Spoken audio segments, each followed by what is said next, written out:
Jamaica, USA. We also want to thank Black Diamond Catering, iHeart Delmarva, Harrison Group of Hotels. Stop at Starbucks to pick up an iced coffee you're craving, located at the corner of 17th and Baltimore Avenue.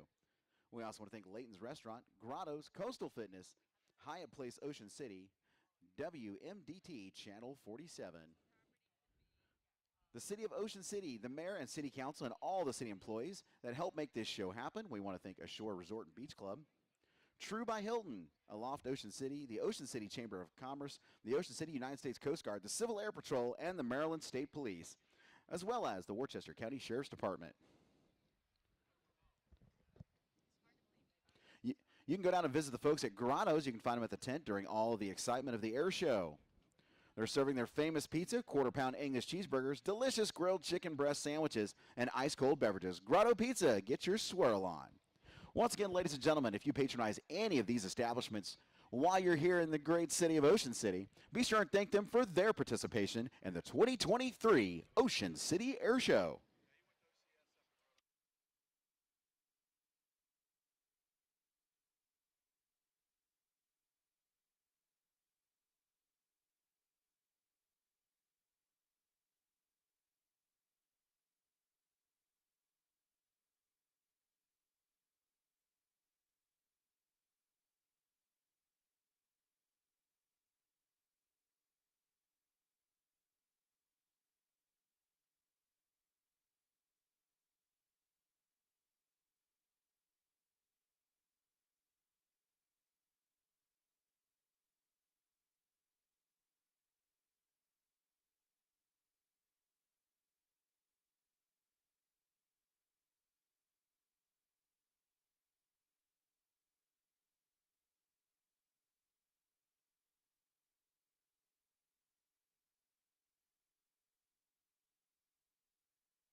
Once again, good morning, everyone, and welcome to the 2023 Ocean City Air Show. As you're coming in, be sure you're finding your spots and not giving our volunteers too much trouble. Those folks in those teal shirts that have the Air Dot Show Tour on the back of them. If you want to know where we're going to be next, just read the back of those shirts. It'll tell you where the biggest air show tour in the world is going to be landing next. Also, as you're out here, be sure you're applying sunscreen and staying hydrated. You're going to be here at the beginning of the show. We want you here at the end, as well as our first responders. They're all over out here, and they're here to help you if you need them, but we want them here at the end of the show as well. Also, if you see any garbage blowing around the beach, we want to be good friends. We want to be good neighbors. Be sure and find a receptacle for that. And if you got one of those red and blue Air Dot Show chairs in your area, be sure at the end of the show to pick that up and take it back to where you got it. That would really help out our volunteers a lot. And you guys are going to have an amazing show today. We're going to start things off with the West Point Parachute Team. The L-39, flown by Mr. Larry Labriola, the United States Coast Guard's Demo. Believe me, this is the best way to see the Coast Guard in action. The United States Navy is going to bring the Rhino overhead for us. We're going to have the big mover, the C-17. The Fighting O's from the Maryland Air National Guard will be taking over the airspace after that. The United States Air Force F-35 demonstration team will be here. And we're going to close it all out today with your Ambassadors in Blue, the United States Air Force Thunderbirds. All that coming up in the 2023 Ocean City Air Show.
All right, ladies and gentlemen, we're just over 30 minutes from the start of the 2023 Cocoa Beach Air Show. And once again, be sure you're staying hydrated, keeping that water in your body. Also, be sure you're applying sunscreen. We have a great day out here. It's beautiful Chamber of Commerce weather. This is absolutely the perfect weather for an air show. And we want to make sure that you're still putting on the sunscreen because you're still going to get sunburned out here today. And we don't want you to go home with that memory. We want you to go home with them in your heart. So that's what we're going to bring home from the OC Air Show this week. And we're going to get started. We're going to get things kicked off here with the West Point Parachute Team in just about 30 minutes.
I was just informed that I actually said the wrong city a while ago. I will say this. We have been on a whirlwind tour here at the Air Show Tour. We visit 7 amazing destinations around the country.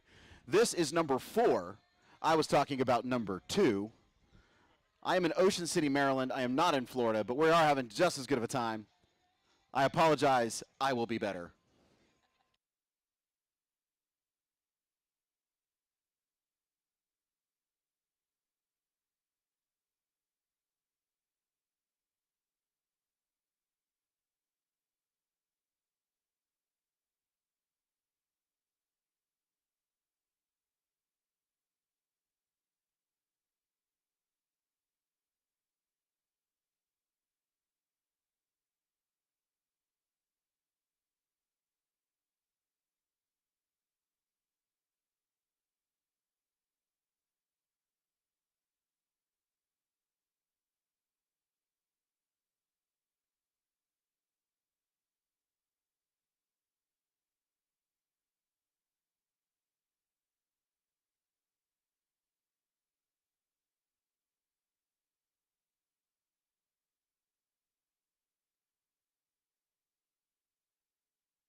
Well, I guess the cat's out of the bag. I'm not a local.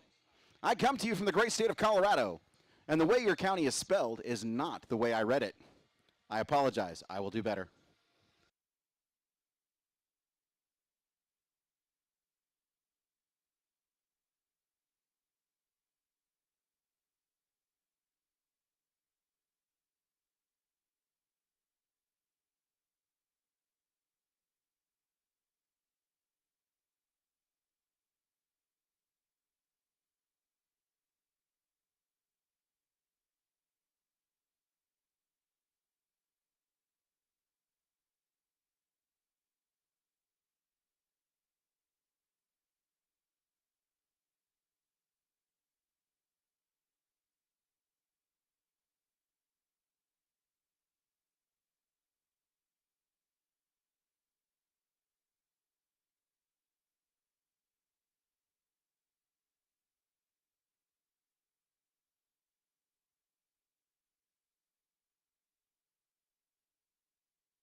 There we go.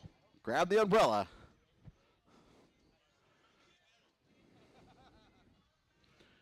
All right, we're going to get things kicked off here in just about 10 minutes. We're going to start the opening ceremony here in just about 6 minutes.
Ladies and gentlemen, if you look high overhead, you're going to see that Lakota helicopter coming to us from the West Point Academy. On board is the West Point jump team. They're going to be jumping in to open our show here in just a few minutes. Right now, they're doing their streamer job. That is to gauge wind drift for their jump team that's coming out here on their next pass. They're going to drop those streamers down towards Show Center, and literally just like it says, they're going to gauge the wind drift so they know where to start their jump from. And they can fly those parachutes a little bit. They can bend the wing just like the Wright brothers did in the original Wright Flyer. But their goal is to land right here at Show Center where you see that yellow and black streamer.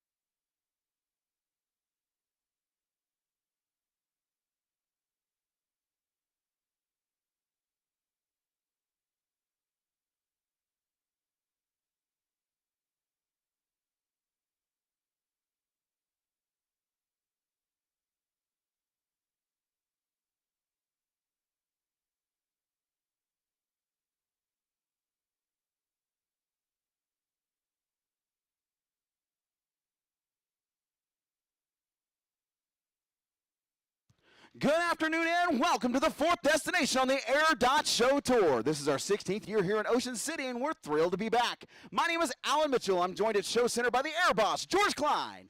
I hope you're ready because we're about to fill the skies with the sound of freedom. Trainers, helicopters, rhinos, warthogs, and the lightning. And of course, the Fighting Falcons of the United States Air Force Thunderbirds. Strap in and hold on because the 2023 Ocean City Air Show starts right now!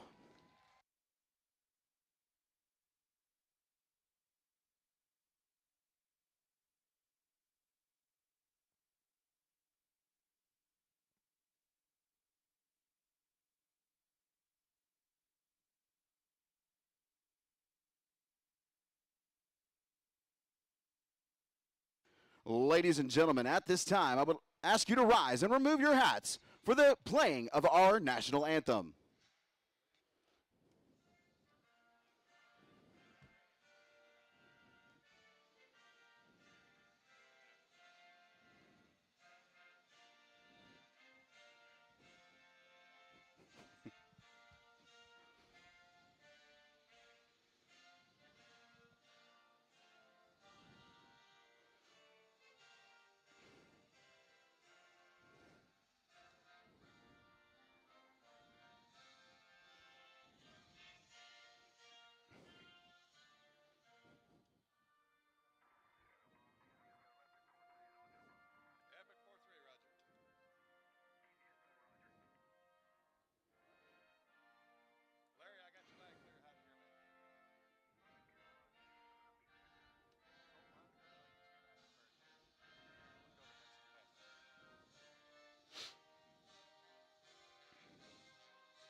Right now, I would like to invite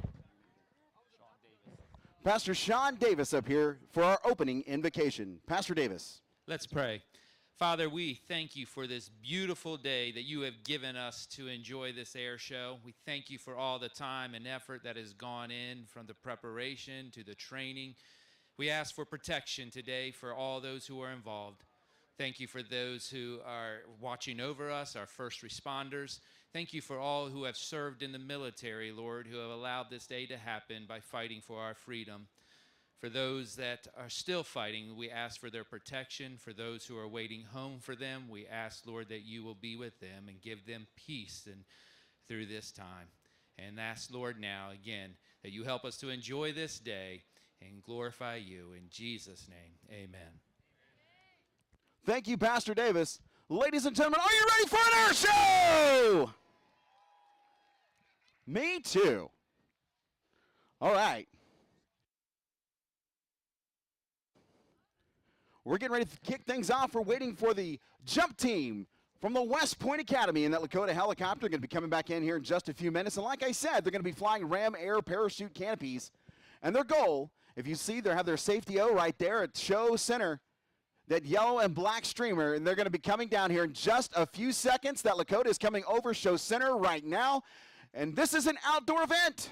We're going to have a lot of fun out here. We want you to be loud. We want you to be rowdy. And when they get low enough, I want you to blow the roof off this place, figuratively speaking. They got smoke on the Lakota.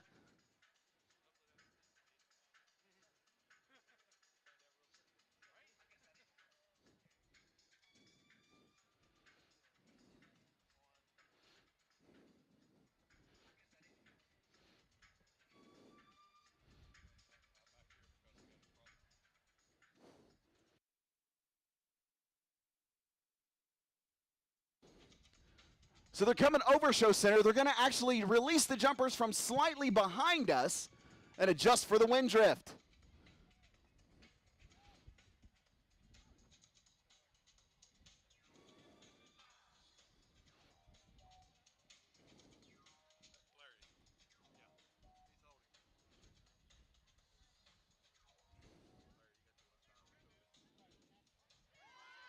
Ladies and gentlemen, we have jumpers away. And we have begun the 2023 Ocean City Air Show. We have one good canopy. Here comes jumper number 2. And a second canopy.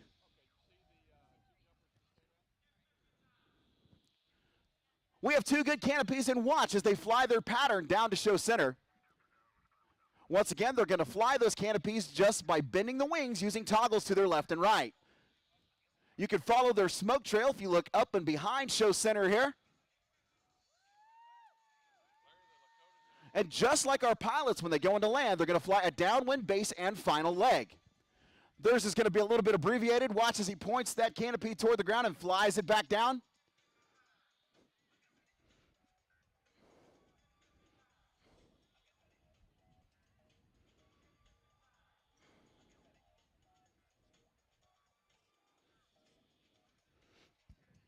Our jumpers today are Coach Tom Falzone. He's been coaching the team for 15 years with West Point and over 17,000 jumps.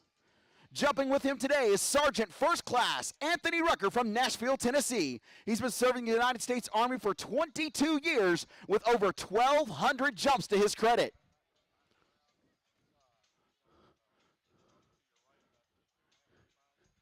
Coming in over the hotels, they're flying their base wind right now. Ladies and gentlemen, give it up for the West Point Jump Team!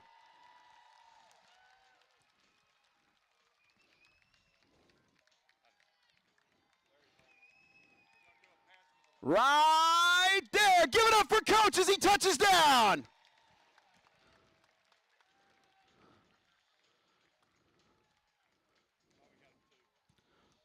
All right, we're looking for an on-target landing here. Come on, guys, let him hear it. Oh, yeah, show them some love, Ocean City. Ladies and gentlemen, the West Point Army Jump Team.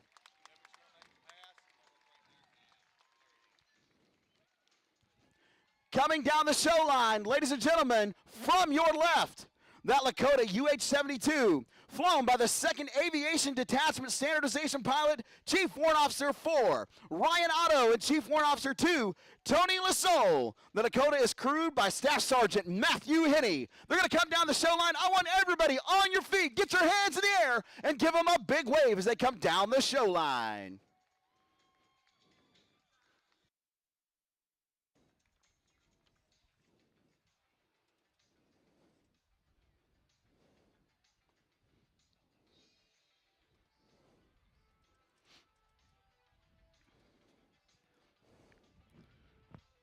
Come on, Ocean City, get your hands up for West Point.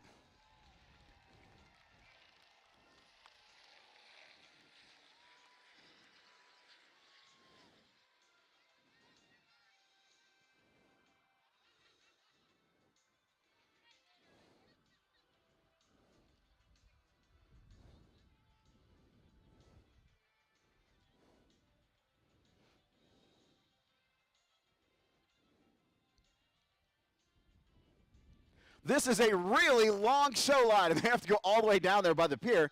They're going to peel off, and coming in next, we have Mr. Larry Labriola in the L-39 Albatross. He's already airborne and holding behind the crowd right now. He's waiting for our air boss, George Klein, to call him in. We talk about the aerobatic box. That's this big invisible space that we have right here at Show Center. No other air traffic or boating traffic or any vehicle traffic of any kind is allowed in this airspace. It is cordoned off by the FAA, and if you go in there, bad things happen. We own the airspace from the surface up to 15,000 feet.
All right, ladies and gentlemen, hi to your left, Mr. Larry Labriola in the L-39 Albatross. We're going to have a lot of jets in the sky today. Many of them are capable of supersonic flight. This jet is not one of those jets. But it's still really cool. It comes to us from the Czech Republic. They were used as trainers for the Russian Air Force, and they made a bunch of them. Over the past 20 years or so, they have become very popular with sport pilots and civilian pilots. Here in the United States, it's a jet aircraft that is relatively low cost to maintain and fly. They race these jets. In fact, Larry does race this jet at the Reno Air Races. This is race 7. He was a rookie in the air show circuit at 72 years old. He performs a very simple routine. And in all the races for the last 7 years, he is proud to say that he did not set any records and finished second from the bottom. So not only is this jet not a fast one, the man flying it is even slower.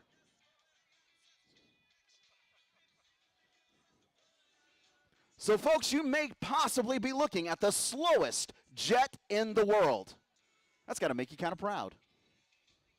Everybody has a claim to fame. But he is going to do some nice, smooth aerobatics in the L-39 Albatross. He comes smoke on, low and from the right. It is a fun ride in the L-39, and any aircraft that has tip tanks automatically gets cool points.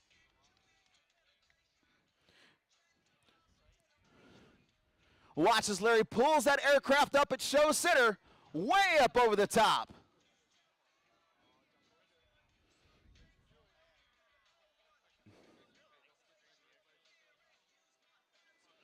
He's hanging off that harness up there. He's going to point it downward on the 45-degree down line, holding it through for a big barnstormer's loop. This aircraft is powered by an AI-25 TL turbofan engine, creating 3,800 pounds of thrust.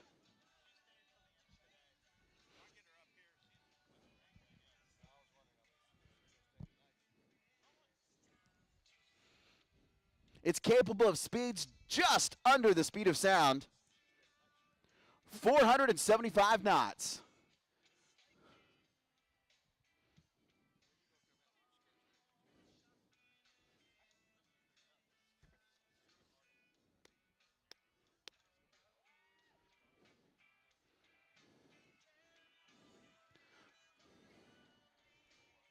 If you watch the smooth controls of the Albatross as Larry Labriola takes it through the aerobatic box, you're going to see him pull up at the other end here.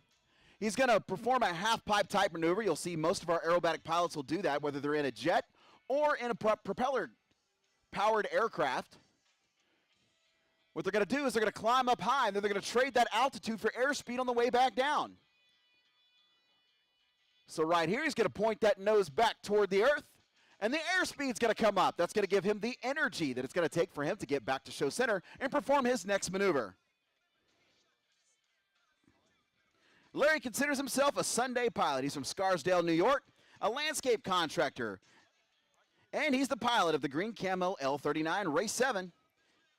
Cutting grass at the homes of the rich and famous and corporate parks has financed most of his advanced flight training. And for the fuel burn of the L-39, which is 200 gallons per hour. And I know that sounds like a lot, and in your Volvo, it would be way too much. But for a jet, that's just sipping it.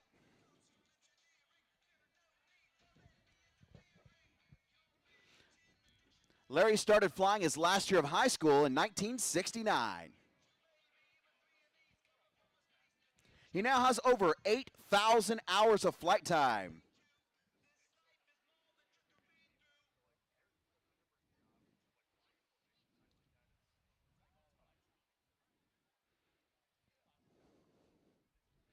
Big wing over out there for the L-39. You see the sun shining off those beautiful wings?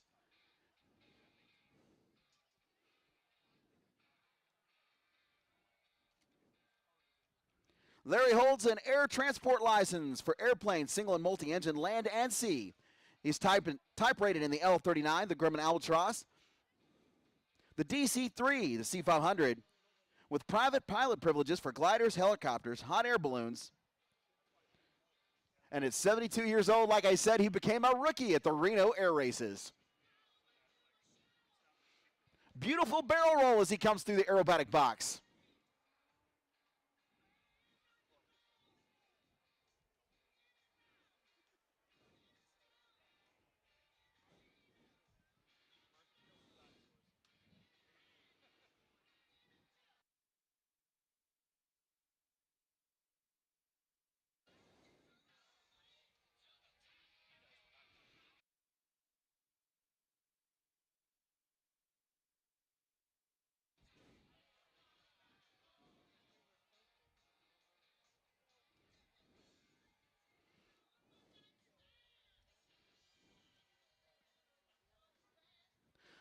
Larry does everything he can to keep his maneuvers as smooth as possible. Now, this is not a high-energy aerobatic jet by any means. We're going to see some jets come through today. They're really going to rip up the skies. This is going to give you a great contrast in the power of the Czech Republic-built machine that is a trainer versus the mighty American war machines that we're going to see later on in today's show.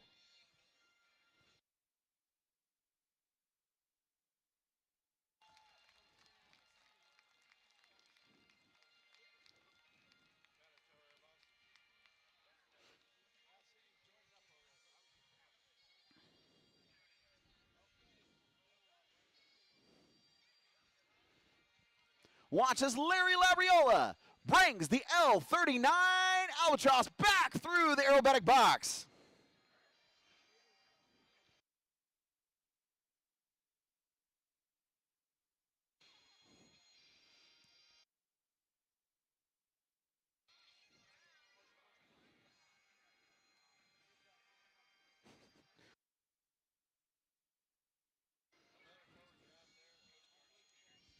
Second.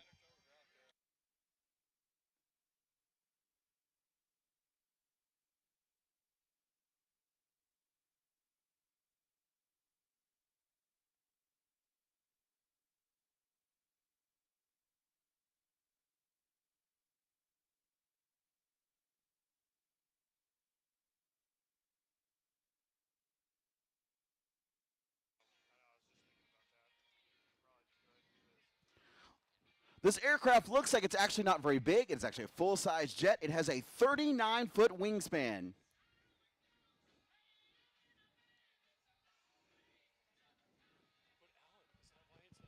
It's capable of flying 37,000 feet in the air.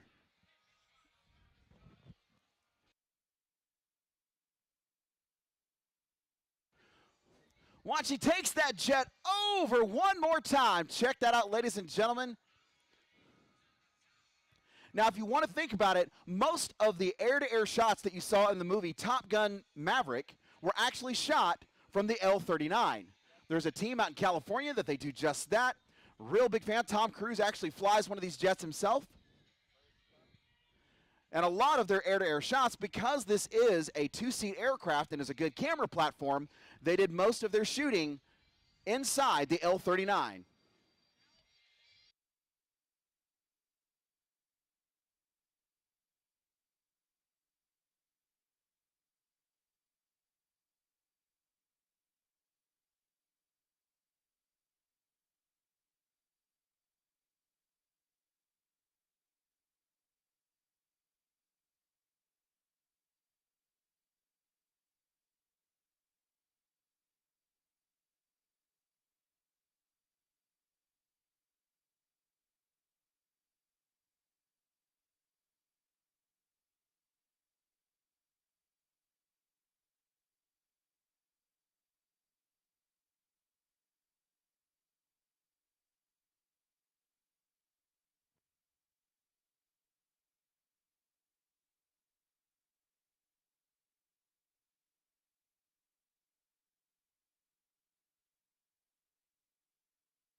All right, ladies and gentlemen, if you haven't done it yet, and I can't believe it if you haven't, but now's the time as Larry repositions the L-39.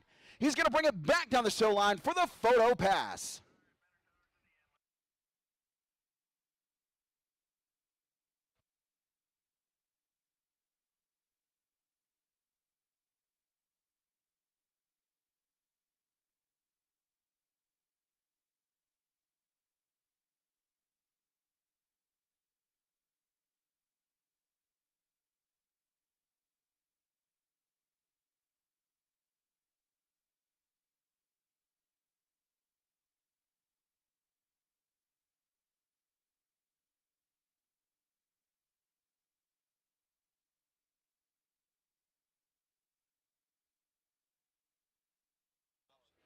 All right, ladies and gentlemen, coming down low from the left, Larry Labriola and the L-39 Albatross.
All right, ladies and gentlemen, that brings us to my favorite part of the show. Are you ready? All right, I'm going to need everybody to get on your feet for this next performance. And I want hands in the air. I want hooping and hollering like you've never done before in your life, because coming up next, we have the Banner Towers High-Speed Pass. Wow, I was actually expecting more excitement than that. There we go. I'm loving you, Ocean City. I'm feeling really bad now for calling you guys Cocoa Beach, Florida, because, you know, they weren't nearly as loud.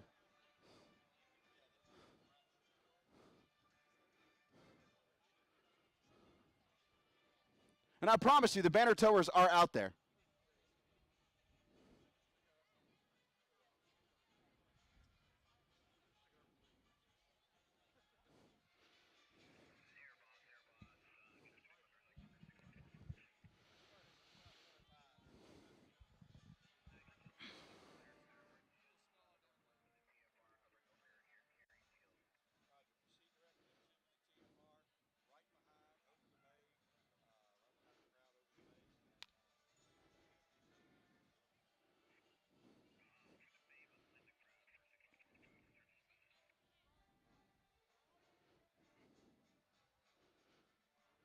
You know, just to get us in the spirit of what we're about to see, we're going to switch tracks here. How about this?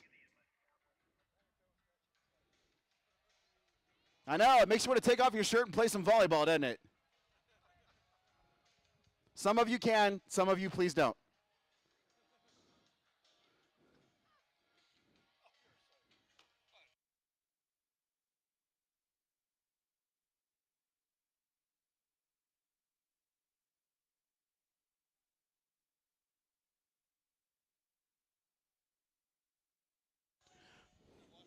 Ladies and gentlemen, hi and to your right, the Banner Towers from Ocean City, Maryland. Here in a minute, we're going to talk about the Banner Tower high-speed pass. What I need you to do is take out your cell phone, aim it at the aircraft, and I want you to record it for about 15 seconds. And then I want you to rewind it all the way back to the beginning and play it at 4 times the speed, and you will have the Banner Tower high-speed pass.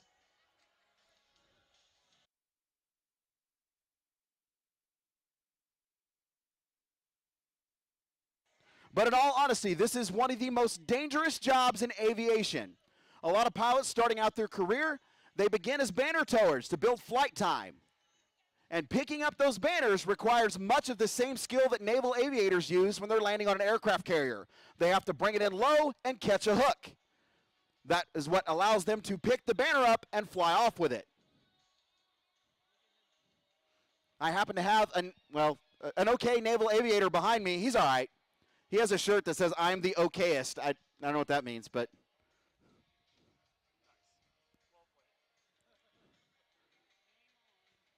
And he said he's perfectly fine landing on an aircraft carrier in an F-18 Super Hornet, but there's no way he could do this. He does not have the necessary skill set to do this. Ladies and gentlemen, give them a big wave as they come down there. You guys are awesome. This ad is in no way endorsed by Air.show.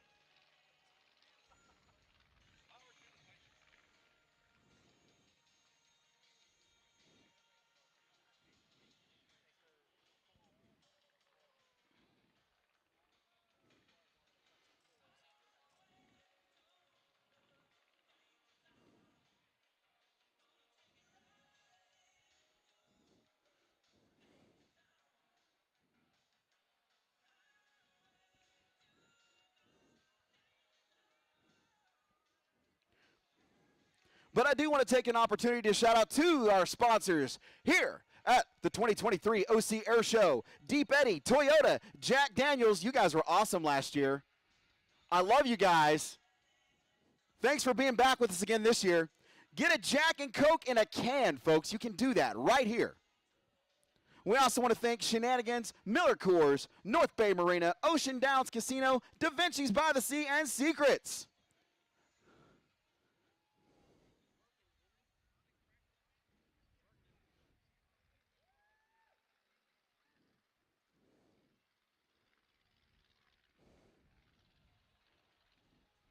Playing this one just for you, Grouse. This song is dedicated to the United States Navy's Rhino Demo Team. We also want to thank Black Diamond Catering.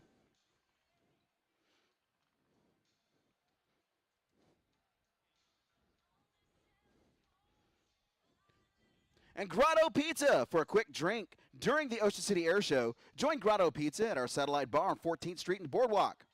Find us upstairs where we'll be serving ice-cold $5 domestic beers, including 16-ounce Coors Light, Miller Lite, Budweiser. Grotto Pizza. Get your swirl on.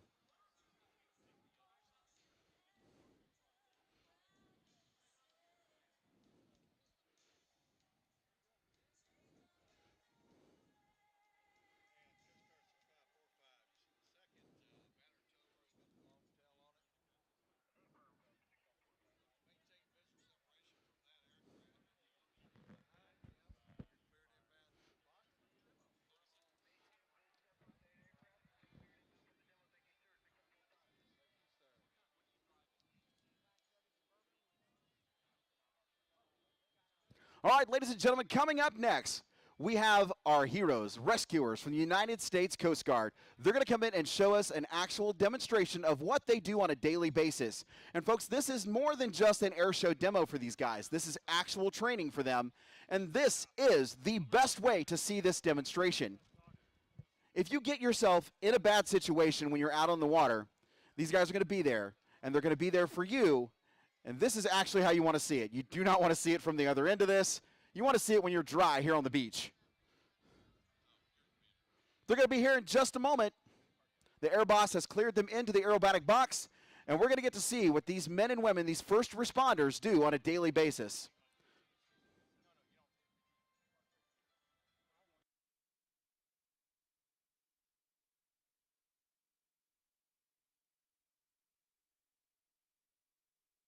Ladies and gentlemen, inbound now from the right, the United States Coast Guard.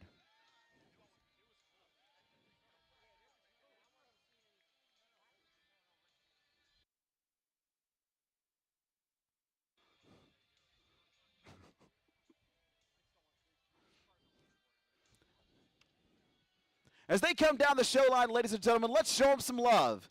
These men and women are on call 24 hours a day, 365 days a year to keep us out of harm's way.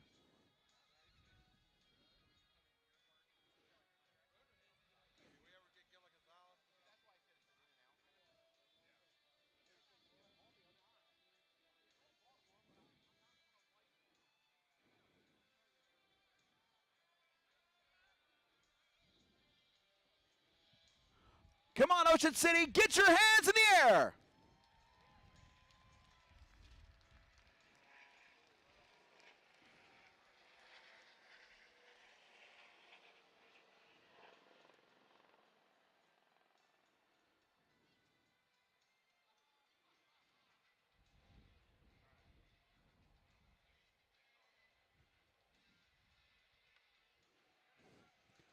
Today's demonstration will be performed in the Dolphin helicopter. This is one of the most technologically advanced rescue helicopters in the world.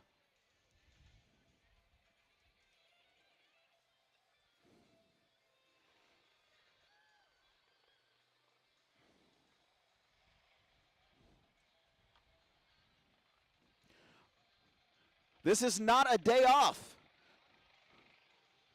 They are on call right now. Many times when they do come to an air show demonstration for us, it does get called off for real-world incidents. Today we are fortunate enough that we actually get to see this during the Ocean City Air Show. Watch as the Dolphin comes to a hover.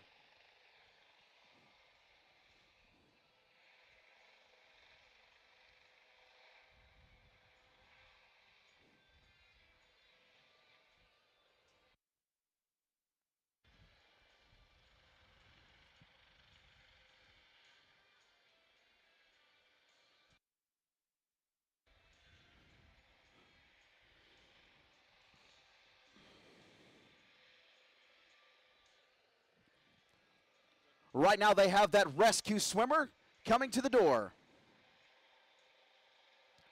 They have two pilots, a loadmaster, and a rescue swimmer on the team. When you find yourself in a bad situation, that rescue diver is going to be right at your side.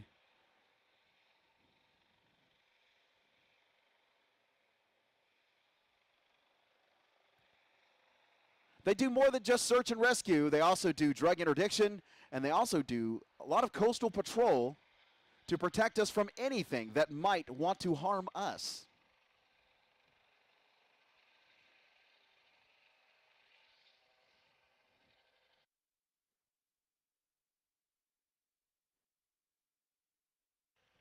If you're interested in a career in joining the United States Coast Guard, you can visit gocoastguard.com to learn about all of the career options with the United States Coast Guard. One of the most demanding jobs in any branch of the United States military would be the rescue swimmer. The United States Coast Guard is a very long and demanding school and has about a 70% dropout rate. But if you are the type of person who has that ability, that athletic stamina, and you feel like you want to join these fine men and women, visit gocoastguard.com to learn more.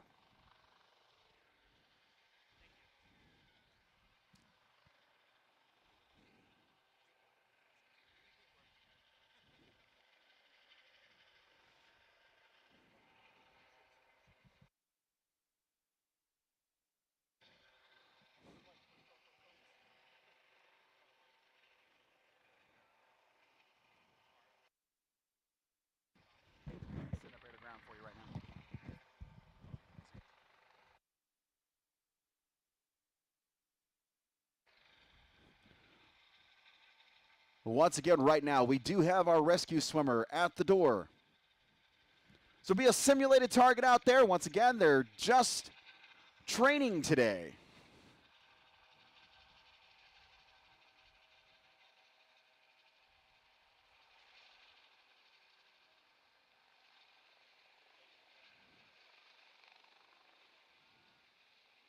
They're going to bring that helicopter about 10 feet off the water, and in the water, there's your rescue swimmer. Now the dolphin's going to go back up, and he's going to back out of the area to keep the spray off of our simulated victims.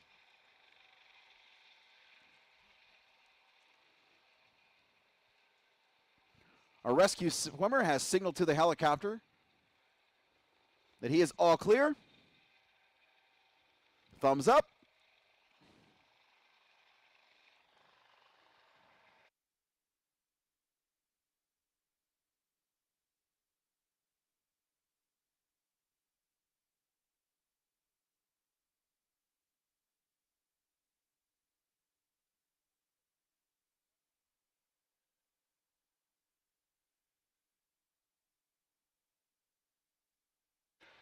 Our aerobatic box today is also being kept clear by the United States Coast Guard along with the Maryland State Police.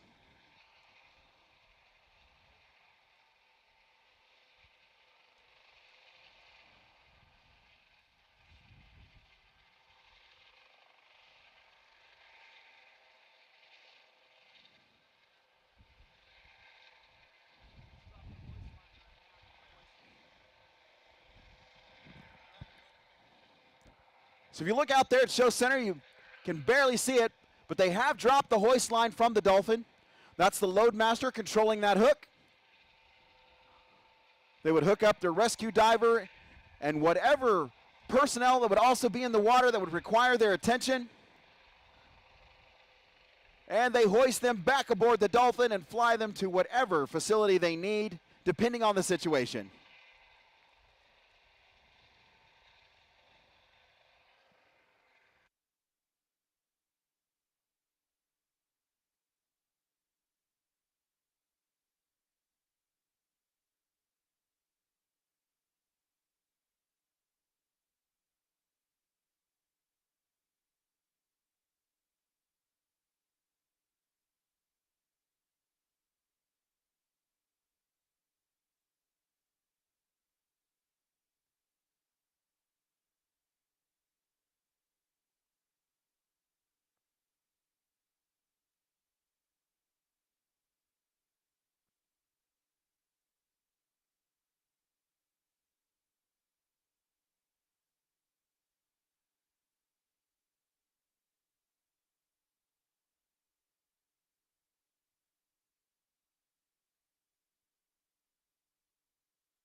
This team is coming to us from Air Station, Atlantic City.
Here's a little air show knowledge, a little aviation knowledge you can take back and share with your friends.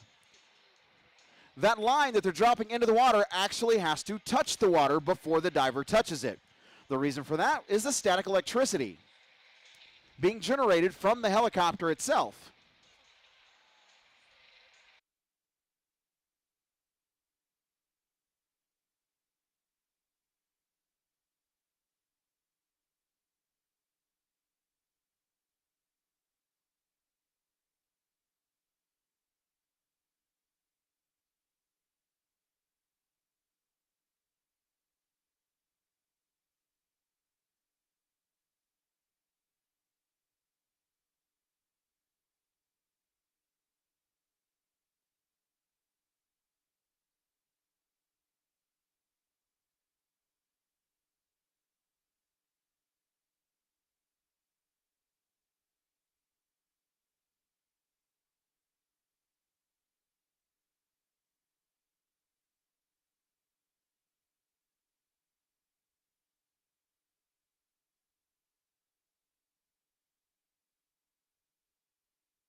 All right, ladies and gentlemen, they're going to recover their rescue diver back inside the aircraft, and then they come down the show line. So I want to get you on your feet and give them a big wave for the men and women of the United States Coast Guard.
All right, ladies and gentlemen, they're going to come down the show line, heading back to the north, and give them a big wave.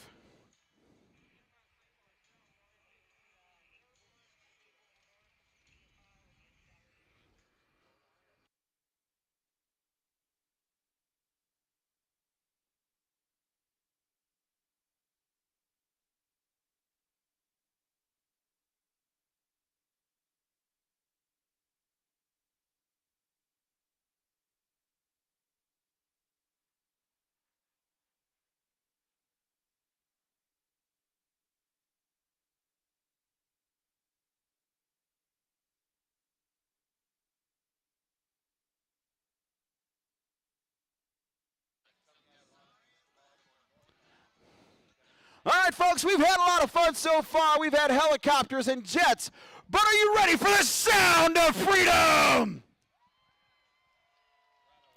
Coming in next, we're bringing in the United States Navy Rhino Demo Team.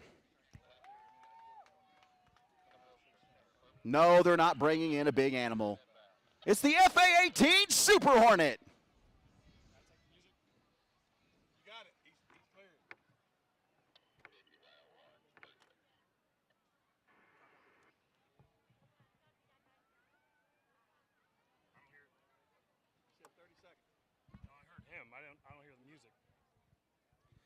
Good afternoon, ladies and gentlemen. My name is Lieutenant Marty Wilson, call sign Grouse, and on behalf of the United States Navy, we are proud to present the Rhino Demo Team. The demo flight profile highlights the mobility, versatility, and power of the most lethal carrier-based strike fighter aircraft in the world, the F-18 Super Hornet, nicknamed the Rhino. The aircraft performing today is the F model, the two-seat variant.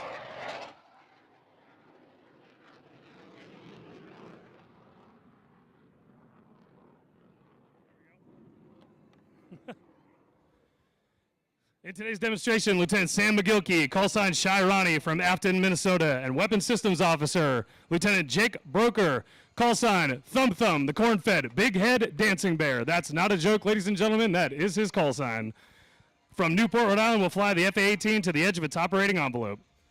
During the show, the aircrew will experience nearly 8 times the force of gravity, accelerate to speeds up to 700 miles per hour, and show the maneuvering capability of the aircraft. Many of the maneuvers seen today will demonstrate the aircraft's capabilities being employed by naval aviators both in training and in combat. Copy.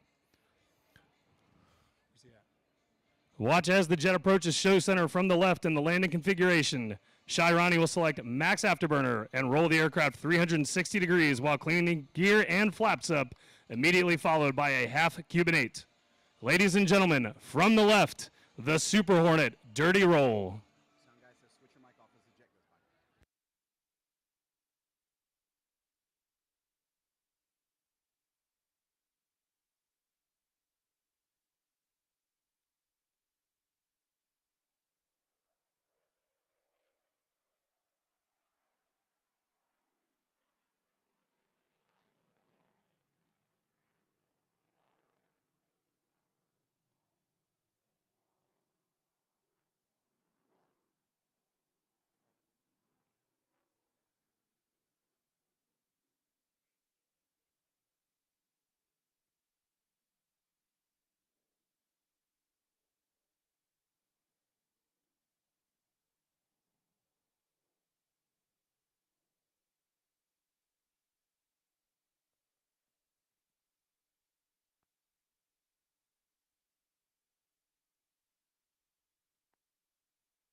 Shy Ronnie and Thumb Thumb the Corn-Fed Big Head Dancing Bear are setting up for the flat pirouette, where they will demonstrate the Super Hornet's unique ability to operate at slow speeds and high angles of attack.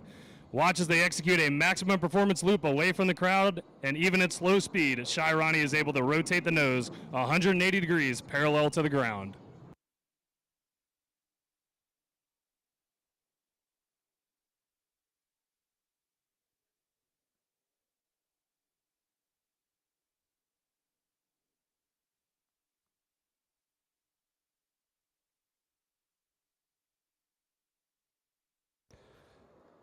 Shairani and Dancing Bear are now setting up for the minimum radius turn to the tail stand.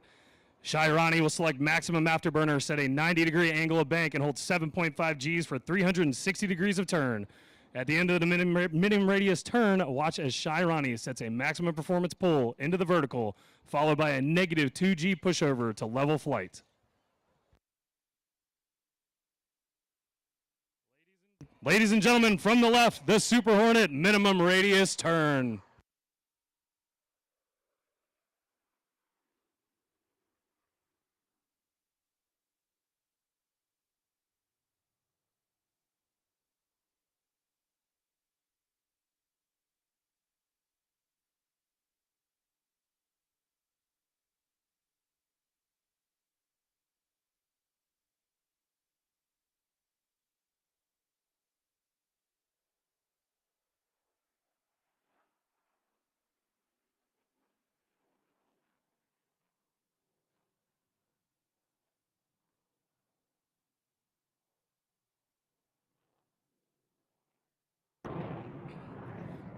The aircrew now setting up for the high-speed pass. During this maneuver, they will approach show center at 200 feet and nearly Mach 1.0, or just under 750 miles an hour.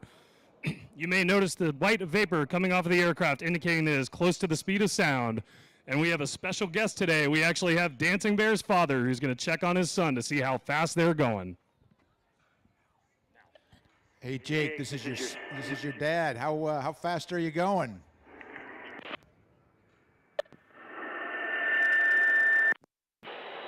Knots, 630, 645 knots, 660.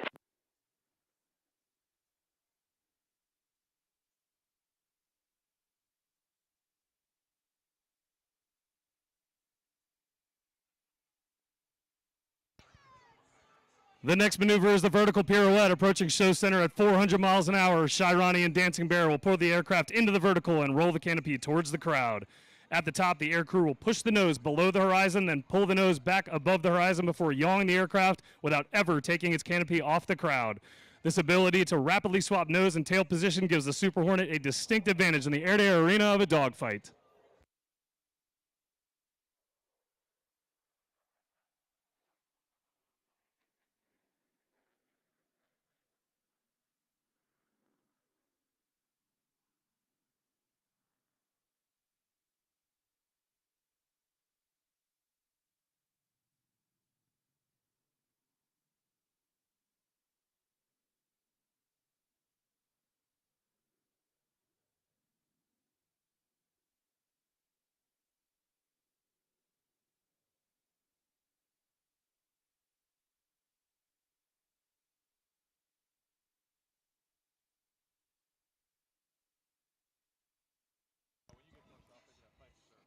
Shairani and Dancing Bear are now setting up for the square loop. As the Super Hornet approaches show center at 350 miles an hour, Shairani will rapidly reposition the nose 4 times, flying a square path through the sky.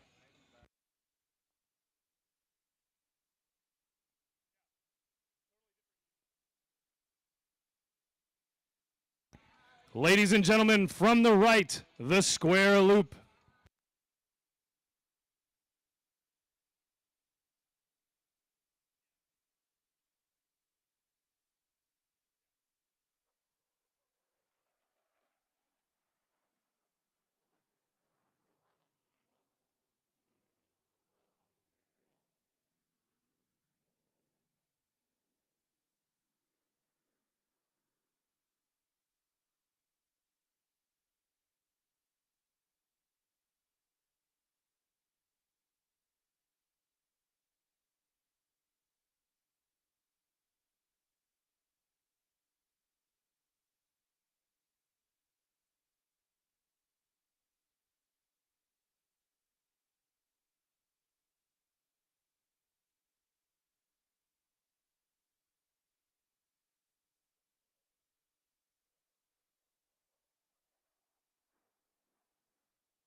The aircrew are now setting up for the inverted whisper pass. As Shy Ronnie and Dancing Bear approach show center at 500 feet, they will reduce the throttles to idle power and roll the aircraft inverted. It takes a lot of concentration to fly upside down while hanging from the straps of your harness. But notice how quiet the aircraft is as it passes in front of you at over 500 miles per hour.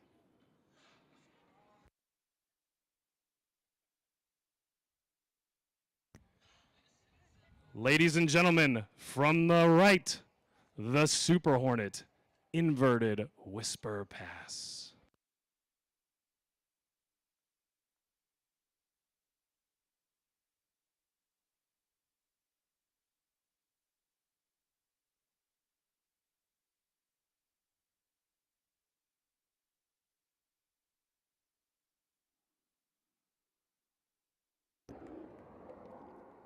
Shy Ronnie and Dancing Bear are now setting up for the high alpha pass. This maneuver will show you the incredible slow speed handling characteristics of the Super Hornet.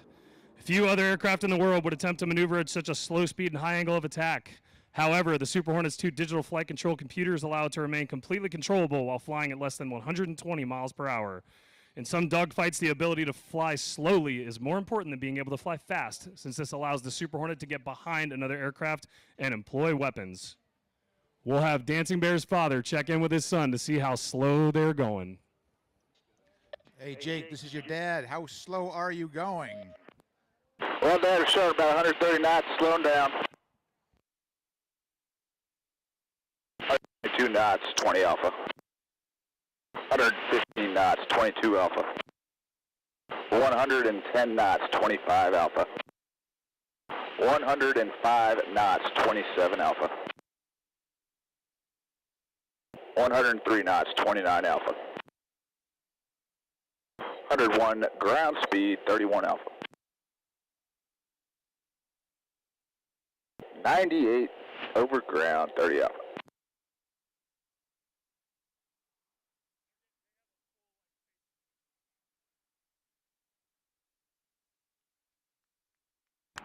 Ladies and gents, if you like the slow speed, give a round of applause to Shy Ronnie and Thumb Thumb, the corn-fed big head Dancing Bear.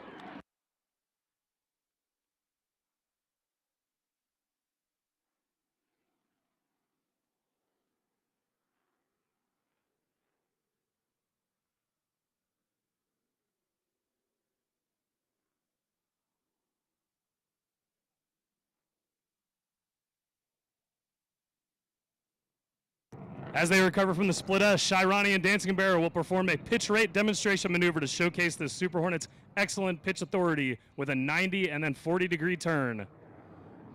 Ladies and gents, as the aircraft approaches from the right, if you're enjoying the performance so far, make some noise for Shy Ronnie and Dancing Bear!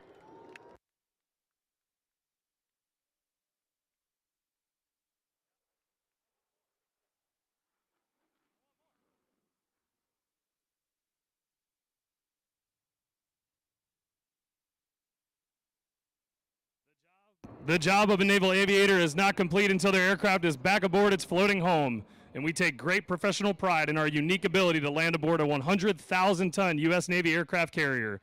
It takes an incredible amount of teamwork to launch and recover aircraft from a moving ship, and this capability allows the U.S. to project power from the sea anywhere in the world.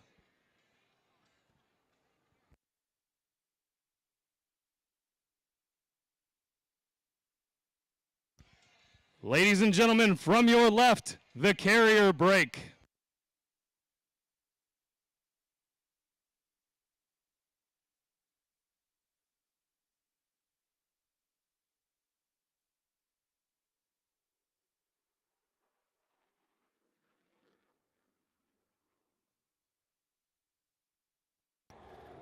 Even though an aircraft carrier is 1,100 feet long from the air, it appears as small as a postage stamp. In order to land in an area 1/10 the length of a normal-sized runway, carrier aviators must touch down between 4 wires stretched across the deck of the ship.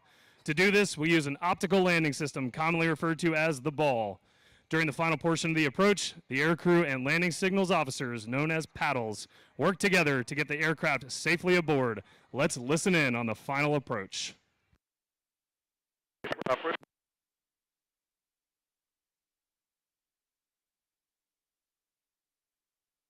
Tower, pals, radio check.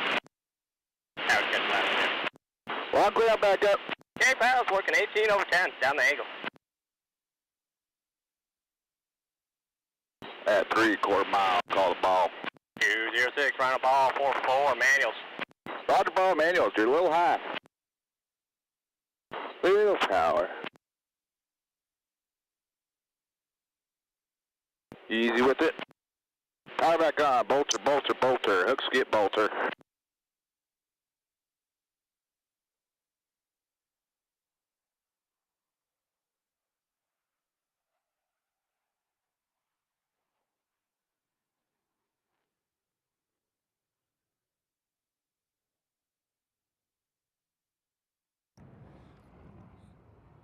Ladies and gents, get your cameras ready. Shy Ronnie and Thumb Thumb the corn-fed big head dancing bear are now setting up for the photo pass.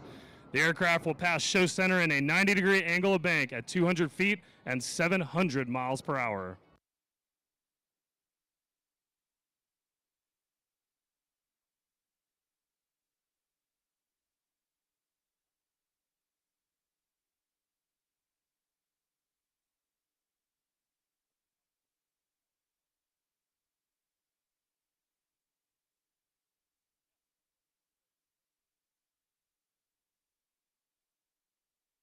Ladies and gentlemen, from the right, the Super Hornet photo pass.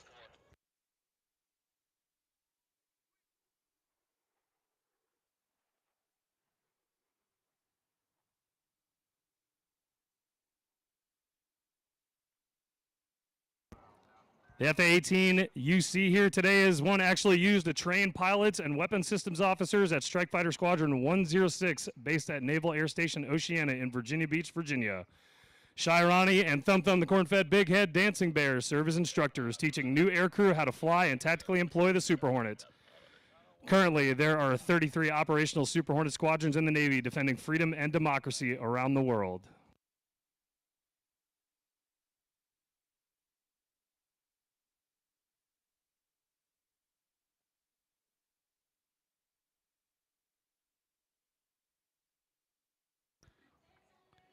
It takes many talented and dedicated young men and women to maintain, fix, and fly these aircraft. Help us thank the entire Rhino Demo maintenance team and our maintenance professionals here at the show.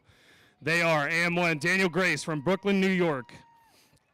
81 Brandon Rudabottom from Halifax, Nova Scotia. 81 Adam Hamid from Cleveland, Ohio. 82 Christian East from Olalla, Washington. AME2 Emily Hopkins from Houston, Texas. And 83 Jessica Walker from Memphis, Tennessee. Ladies and gentlemen, on behalf of the entire United States Navy, we thank you for allowing us to demonstrate the capabilities of the F-18 Super Hornet. All right, ladies and gentlemen, one more time, give it up for the United States Navy's Rhino Demo team!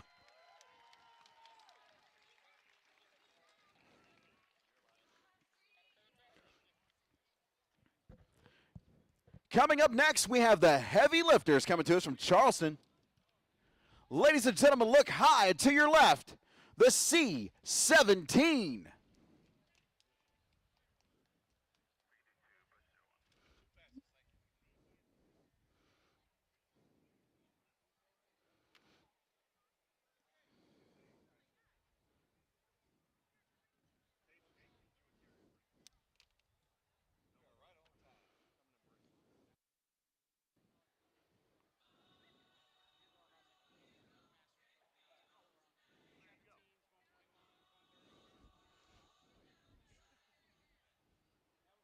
No.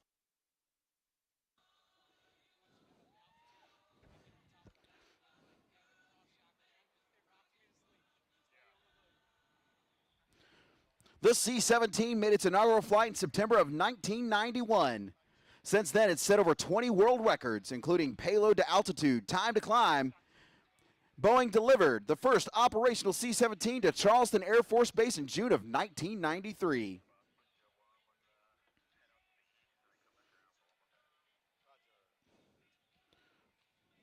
The short field capability of the C-17 allows the Globemaster III to land at over 6,000 airfields worldwide. That's more than any other cargo aircraft. It uses a redundant fly-by-wire system. To run its flight controls, the fly-by-wire system means the aircraft's flight controls are electronically operated by inputs from the control sticks. There are 4 separate flight control computers, each of which can manage the entire system by itself. The computers continuously monitor the flight controls and each other. If there's any problems, they automatically work around the disabled system. In addition to these features, the C-17 still has a mechanical backup. To give you an idea of the aircraft's overall size, when it comes back down the show line, you'll see those winglets on the end of the wings. Those are over 9 feet tall.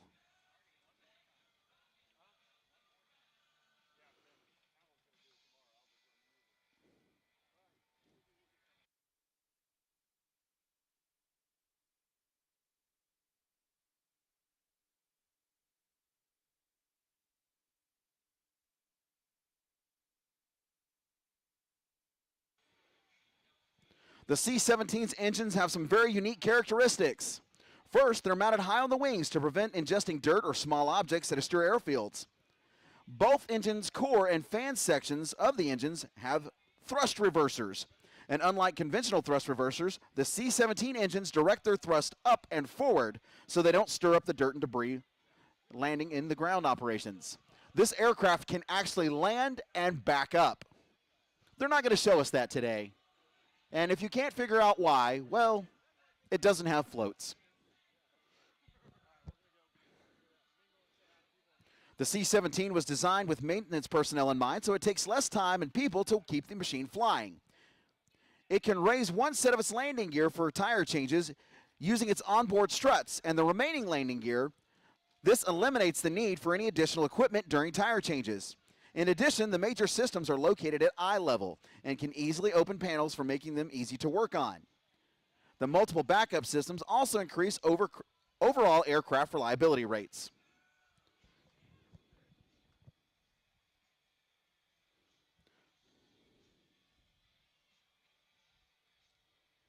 The Globemaster III also has high flotation landing gear, giving it better support on sand and dirt and mud.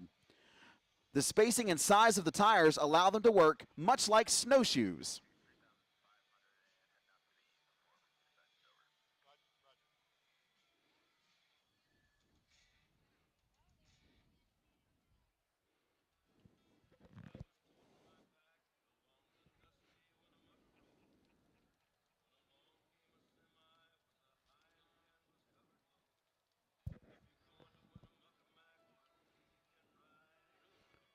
This aircraft also has a heads-up display system. The pilots use a quantum leap forward in aircraft airlift cockpit design. All the information needed to fly the aircraft is displayed on 2 glass plates in front of the pilot's eyes.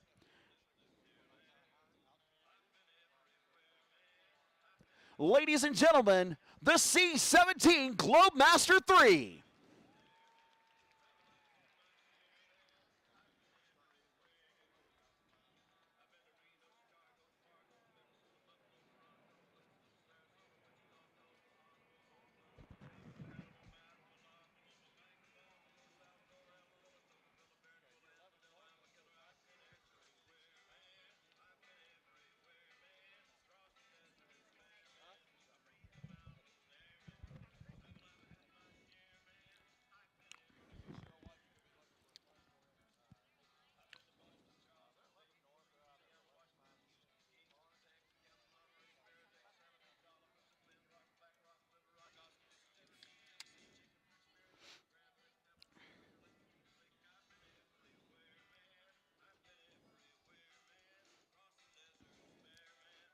All right, the C-17's going to bug out, and we're going to bring in your hometown boys, the Fighting O's from the Maryland Air National Guard.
Ladies and gentlemen, we now introduce the legendary A-10C Warthog. The Warthog and its infamous Gatling gun, the GAL-8 Avenger, has been a force multiplier for nearly 50 years.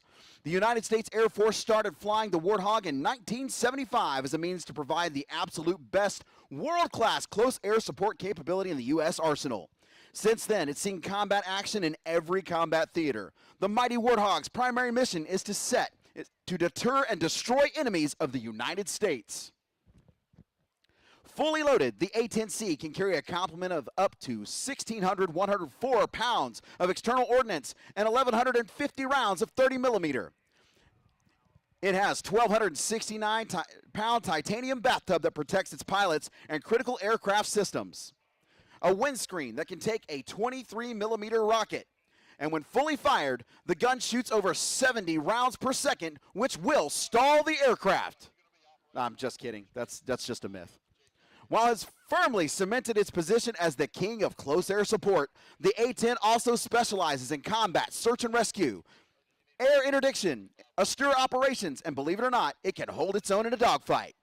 Today, you will see the legendary close air support demonstration from the 4 mighty Warthogs. These particular Warthogs are being flown by Vango, Skip, Slam, and Snarf of the 104th Fighter Squadron, the Fighting O's from Baltimore, Maryland.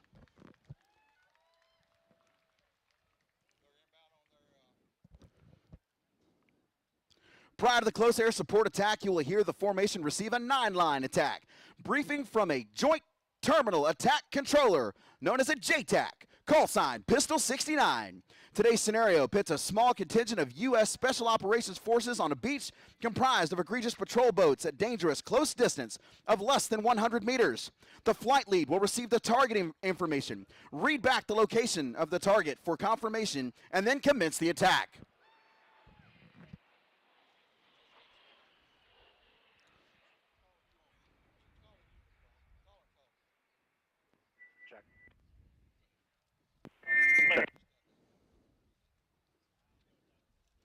Flying lead today is Slam. Slam has been a Hog pilot for over 20 years. She's currently working at Virgin Galactic with the goals of becoming an astronaut despite her deathly fear of heights.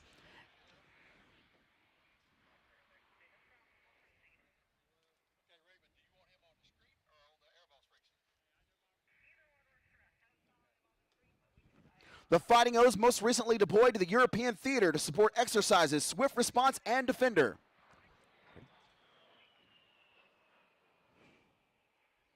The squadron flew combat support sorties in Norway, Macedonia, Estonia, Latvia.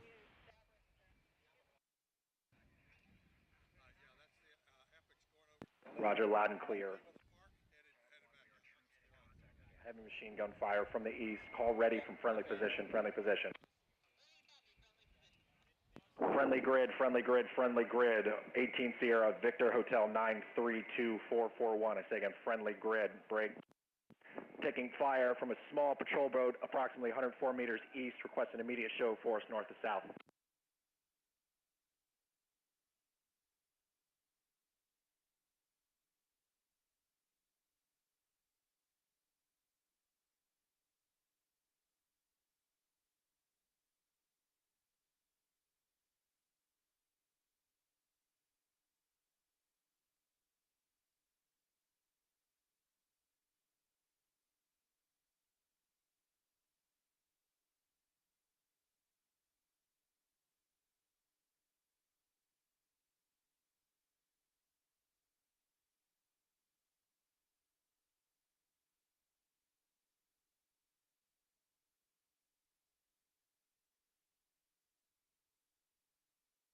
Stand by.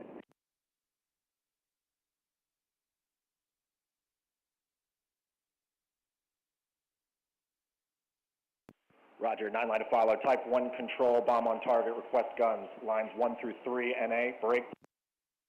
0 feet MSL, hostile boats east of show center, Victor Hotel 934440, break. Mark type none, friendlies west 104 meters. Call ready, remarks, restrictions.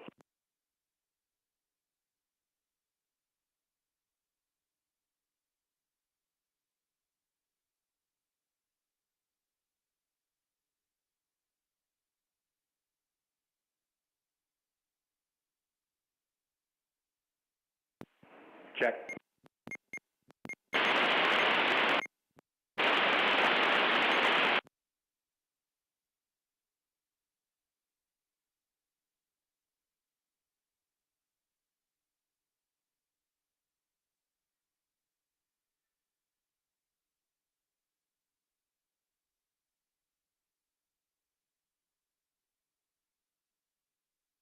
Hog 1, Pistol 6-9, how do you read?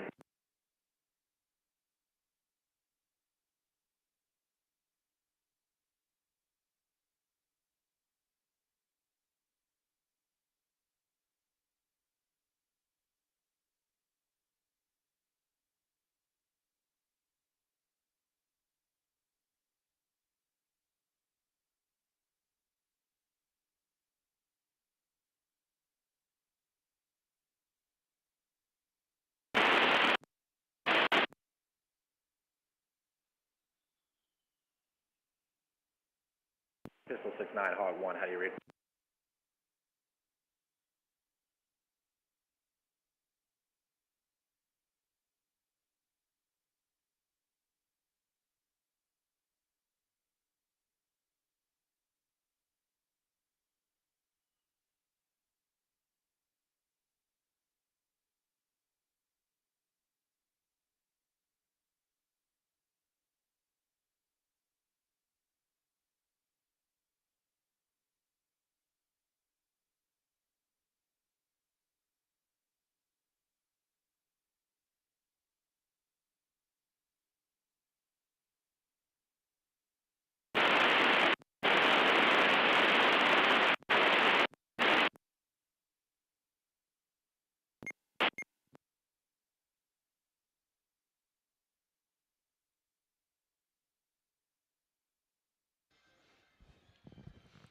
The Fighting O's most recently deployed to the European theater to support exercises Swift Response and Defender.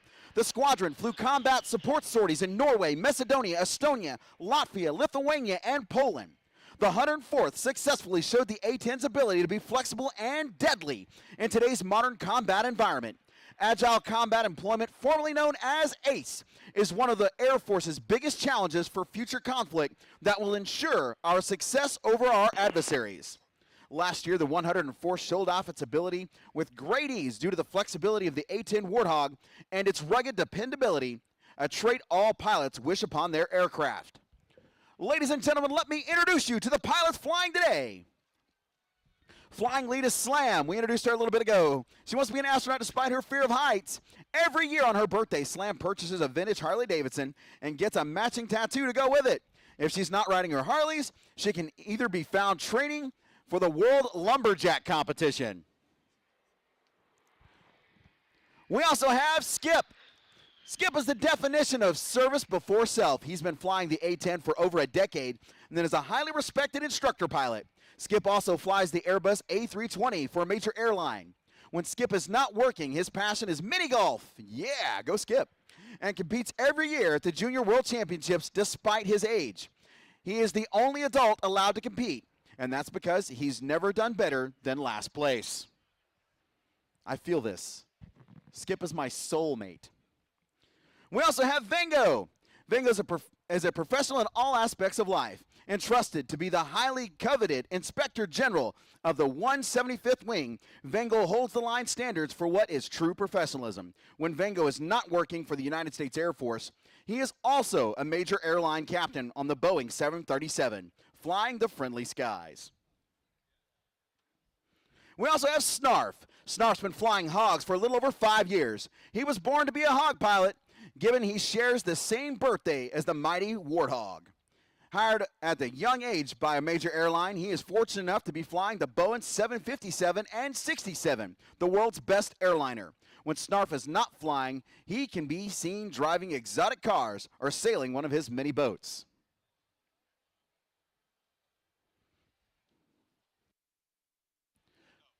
Ladies and gentlemen, coming overhead right now, right down the show line, the Fighting O's of the 104th Fighting Squadron.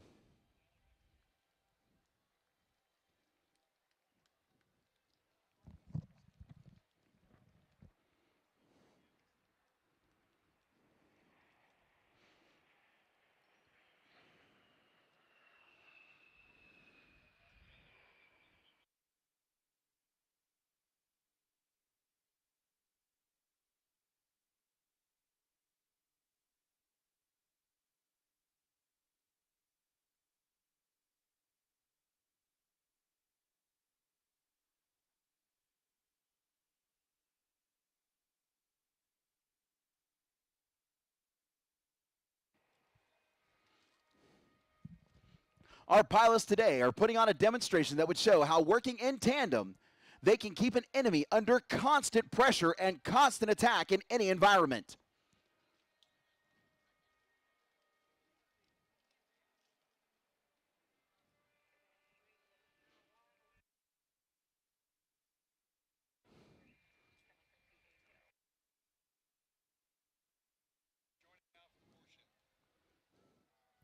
Ladies and gentlemen, get your cameras ready as the Fighting O's reform for the four-ship formation flight.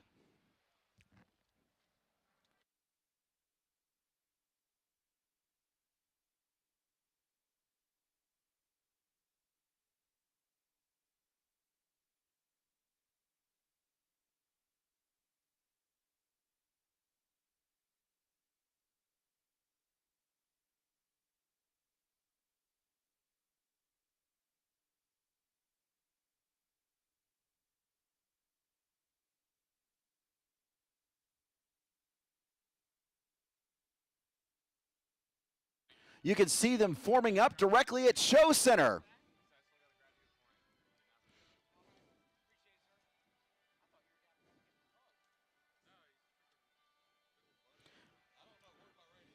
One more time, let's give it up for Vengo, Skip, Slam, and Snarf for the 104th Fighting Squadron from the Maryland Air National Guard.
All right, ladies and gentlemen, coming up next, we are going to rip up the skies with one of the most advanced fighters in the world, the F-35 Lightning II.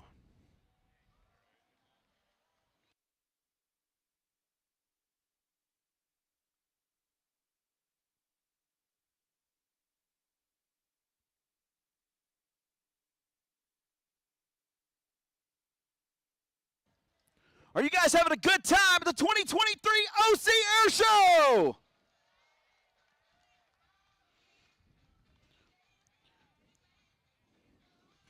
Once again, we want to thank all of our sponsors and volunteers for helping us out this year. And we want to thank all of you for coming out and joining us.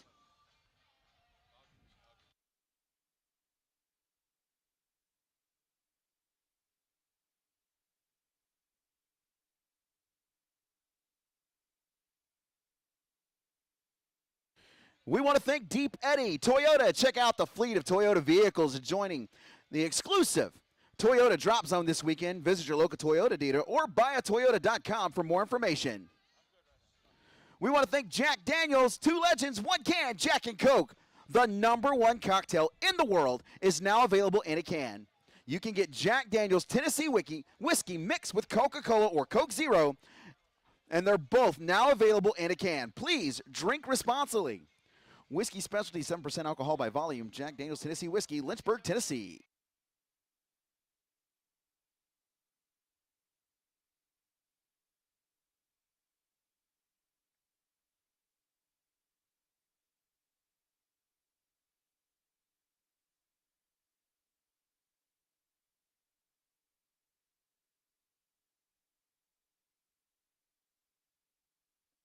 We also want to thank our friends down at Grotto Pizza, home of the legendary taste. It has 2 great locations in Ocean City. Join us on 14th Street and Boardwalk for oceanfront dining, or 125th Street for our newly renovated dining room, sports bar, and patio. Stay connected and follow us on Facebook and Instagram. Grotto Pizza, get your swirl on.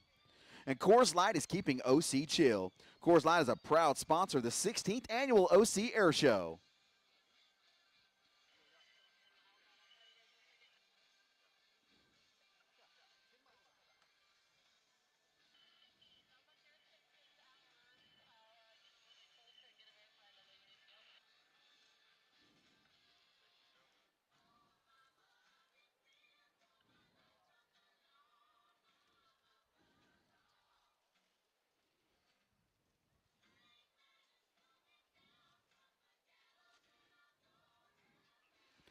We also want to thank the Harrison Group of Hotels, the best view in town. Check out the all-new Wedge Bar and Grill at the south end of the boardwalk in the Inlet Village.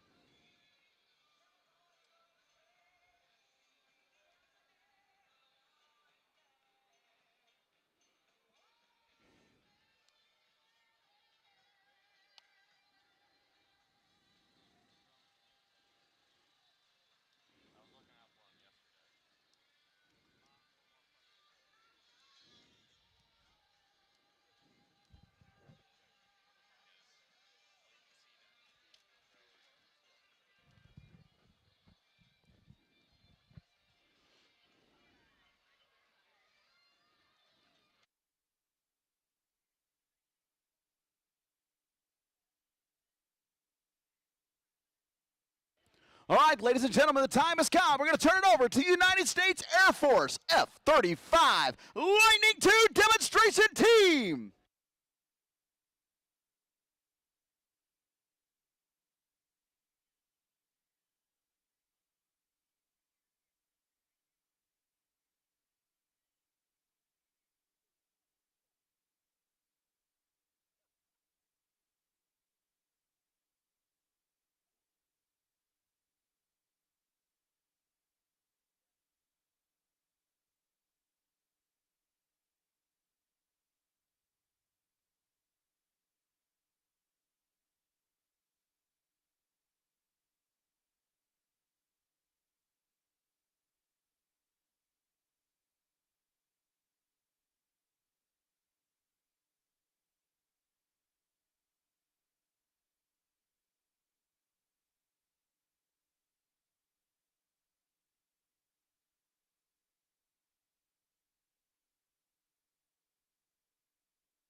Good afternoon, ladies and gentlemen. On behalf of the United States Air Force, the Commander of Air Combat Command, General Mark Kelly, and all the men and women of Air Combat Command, we would like to welcome you once again to the Ocean City Air Show.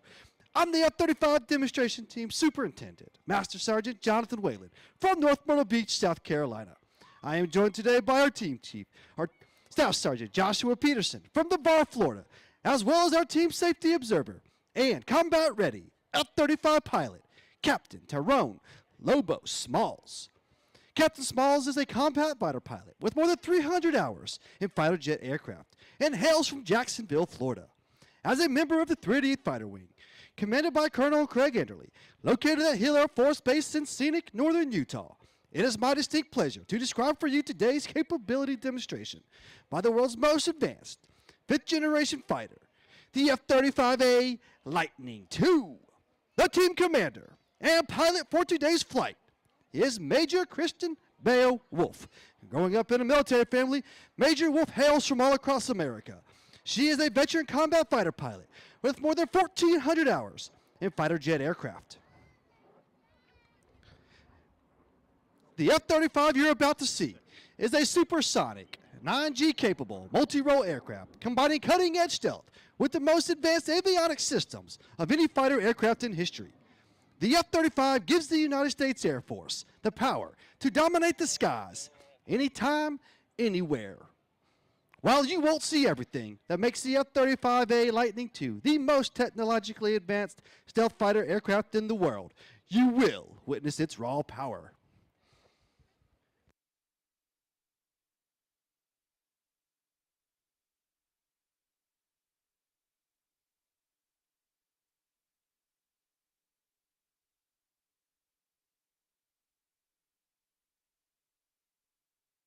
And now, the moment you've all been waiting for. Ladies and gentlemen, it's time to stand up and get ready. I present to you the newest, most technologically advanced fighter aircraft in the world, your United States Air Force F-35A Lightning II. Showtime.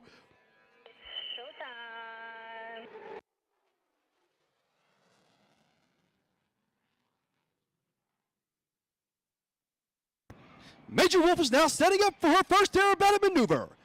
Coming in from your right, Major Wolf will execute a half Cuban 8 at a stunning 50 degrees angle of attack. A first of its kind maneuver, unique to the F-35 Demo team.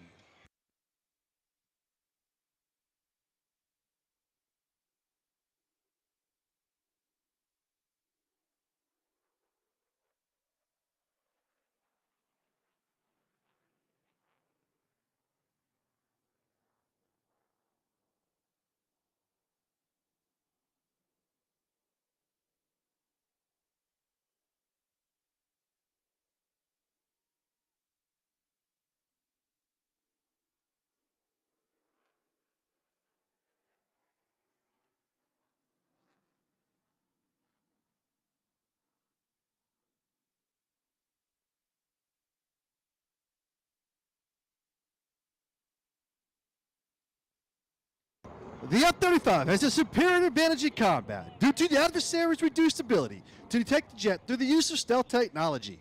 In order to remain covert, you must maintain a clean profile by carrying your bombs and missiles internally. With an internal payload capacity of over 6,000 pounds, the F-35 is the most lethal multi-role fighter aircraft in the world. If you've ever wondered where those bombs and missiles hide, well, here is your answer.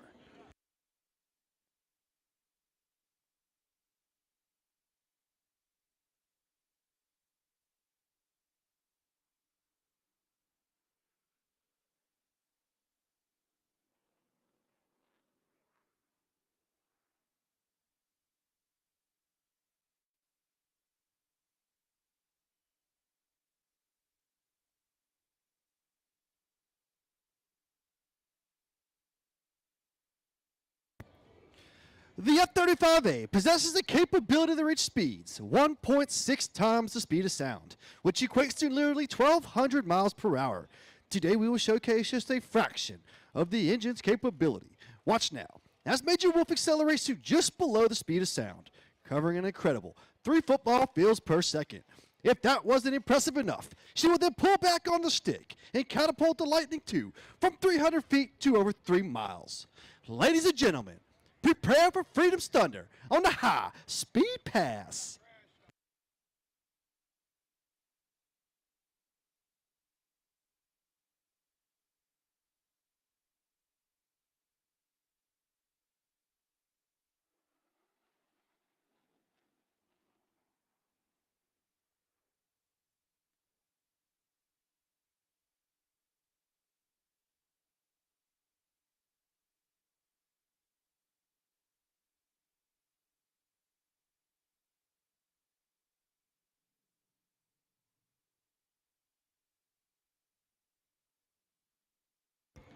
In a dogfight, combat maneuverability is crucial.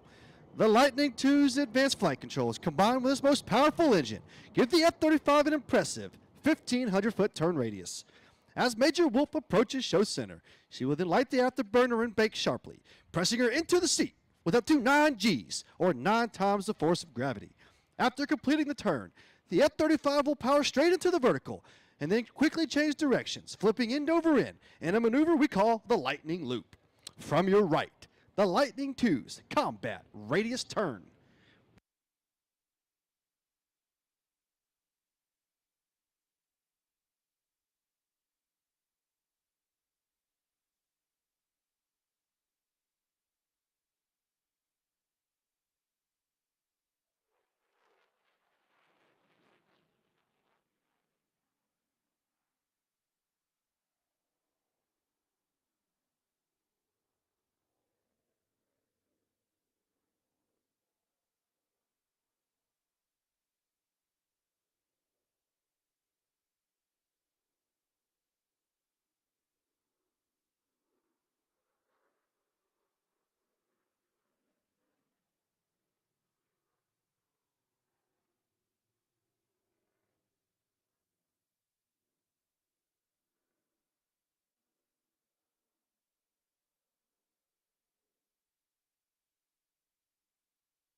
Ladies and gentlemen, Major Wolf has begun to reposition in preparation for the dedication pass.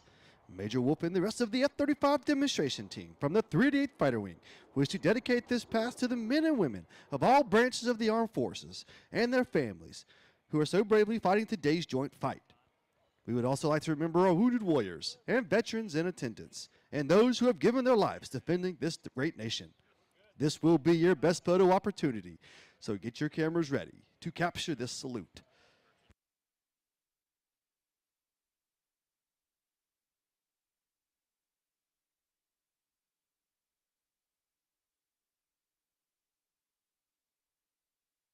Now, from over your right shoulder, the F-35 demonstration team proudly presents the dedication pass.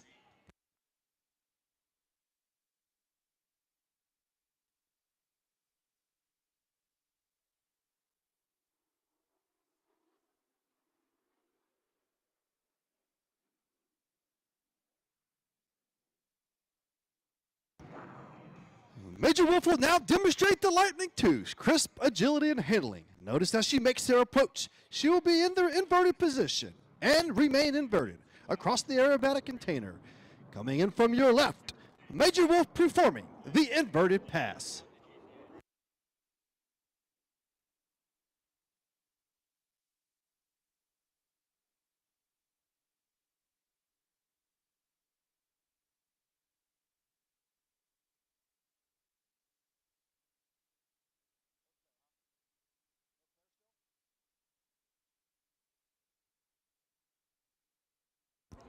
The F-35 possesses the incredible ability to point the nose at will in a dogfight. Watch closely as the jet climbs to more than a mile into the vertical and completes the Lightning Loop, and then while under complete control and without thrust vectoring,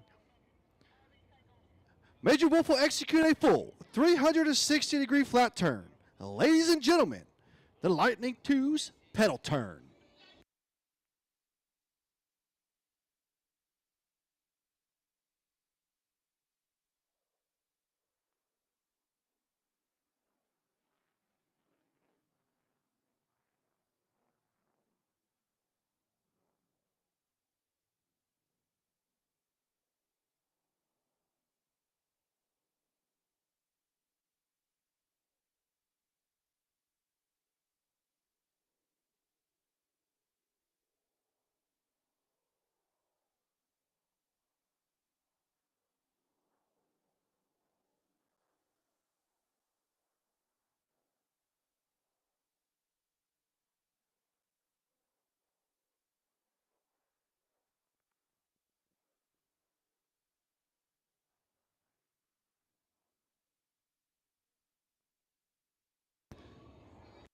Watch now as Major Wolf flies across the aerobatic container and traces a square in the sky.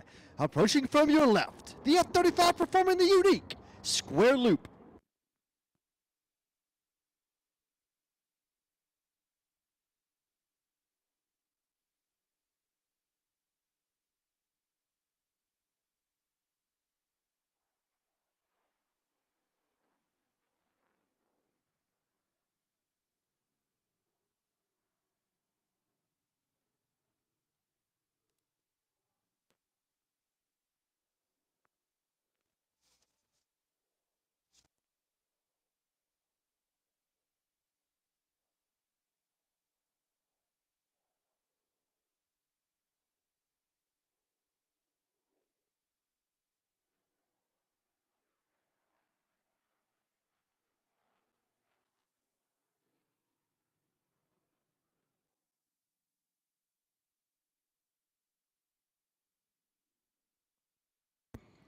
The ability to maintain slow speed flight is crucial in combat.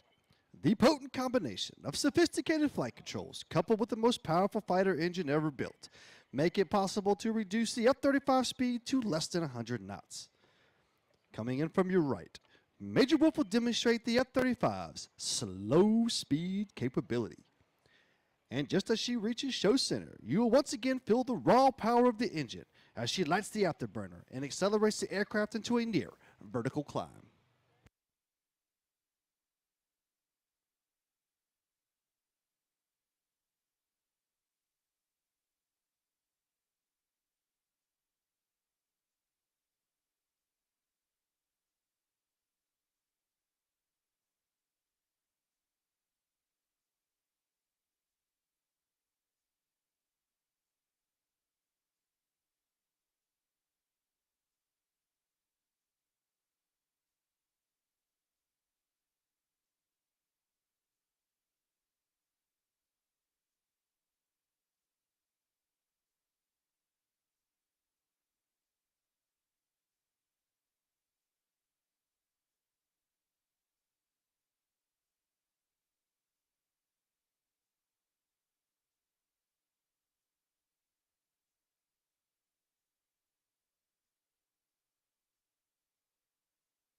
Don't look away yet. As Major Wolf reaches the peak of her climb, she will go inverted and reposition the aircraft by performing a split S.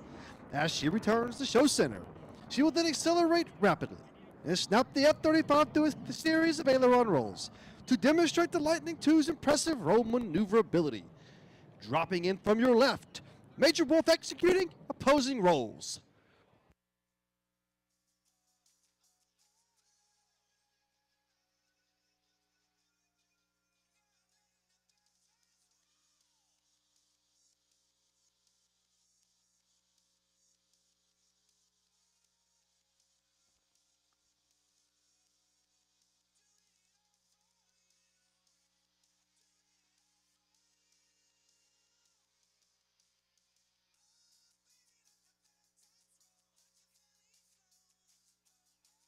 As the most technologically advanced fighter aircraft in the world, the F-35's flight control give our pilot a distinct advantage to outmaneuver their opponents. As Major Wolf approaches show center, she will complete more than 135 degrees of heading change in 3 seconds, slide the tail of the F-35 through the turn, and powerfully climb out of the maneuver. Closing in from your right, ladies and gentlemen, the tactical pitch.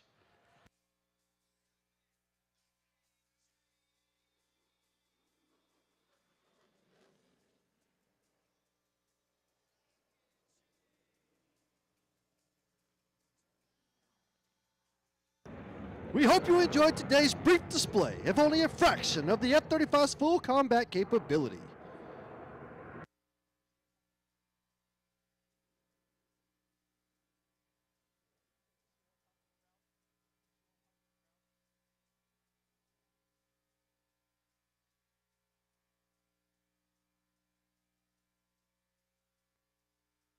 All right, ladies and gentlemen, we're setting up for the final pass. It's going to be another high speed from left to right. Get your cameras ready.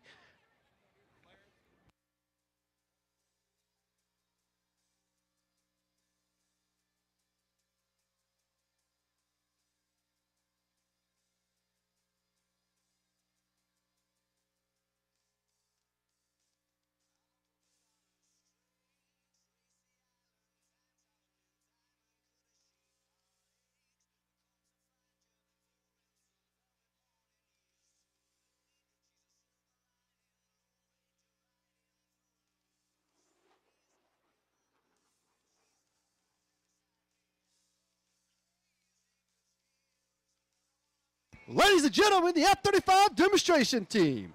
As Major Wolf exits the airspace, we would like to give a shout out to our expert maintenance team who made today's demonstration possible. Our F-35 dedicated crew chiefs, Staff Sergeant Thomas Bristol from Meridian, Idaho, Senior Airman Jessica Pieper from Owatonna, Minnesota, our avionics specialist, Staff Sergeant Zachary Stiles from Royce City, Texas, Senior Airman Franco Zaragoza from Yuma, Arizona, our aircrew flight equipment specialist, Staff Sergeant Austin Neuvad from Syracuse, Utah. Our team's public affairs advisors, Senior Airman Caitlin Ergish from Green Bay, Wisconsin. If you enjoyed today's performance, make sure to like and follow us on Facebook and Instagram at F-35 Demo Team. Tag us in all your social media posts at hashtag F-35 Demo Team. Ocean City, thank you for having us, and we'll see you tomorrow. One more time, ladies and gentlemen, give it up for the United States Air Force F-35 Demo Team!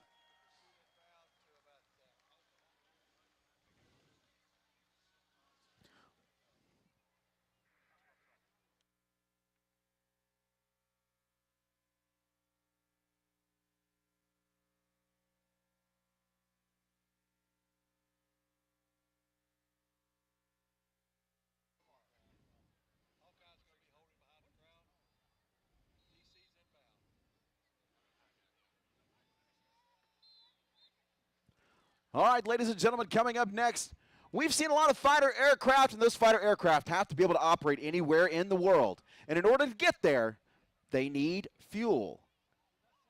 And where do they get that fuel without having to hop from base to base to base? Well, they have an aerial refueler, a gas station in the sky, and you're going to get an up-close look at one coming in here in just a few moments, the KC-135 Stratotanker.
Our KC-135 is coming to us from Andrews Air Force Base up the coast.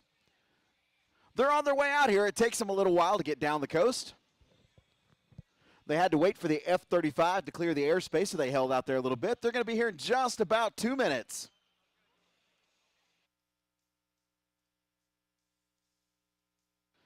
That aircraft you hear back behind us is the Navy's Hawkeye aircraft. It's going to be coming in for a demonstration here in just a few moments. Well, after the KC-135.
Ladies and gentlemen, if you look down the beach right now, you'll see the KC-135 Strato tanker.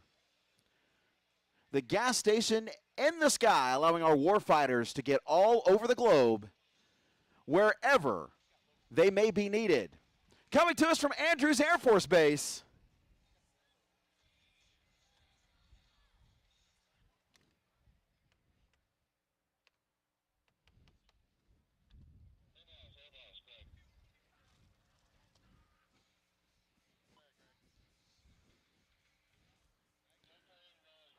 you'll see the aircraft coming down the show line with its boom extended.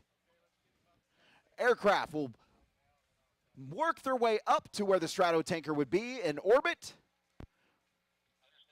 Place the refueling door up against the pod. There's a boomer laying on his stomach in the back of that aircraft who will then fly the boom into position and allow the aircraft to take on fuel that allows it to go nonstop anywhere in the world.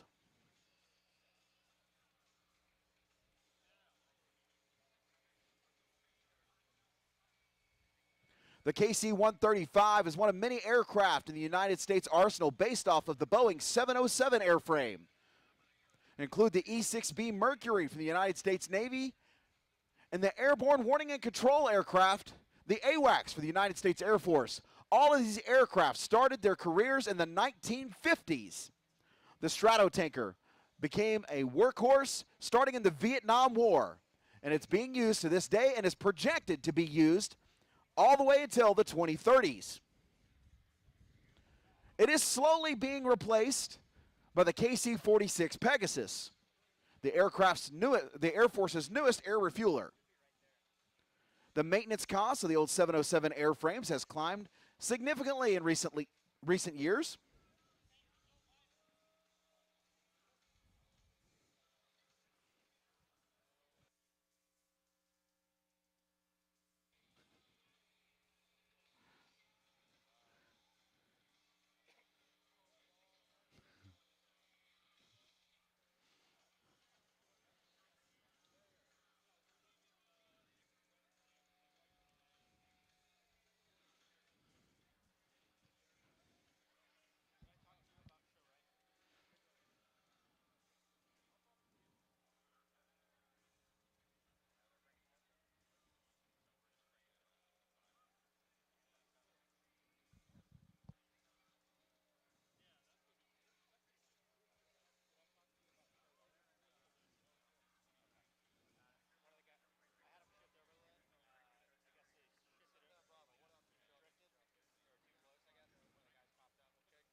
The aircraft is powered by 4.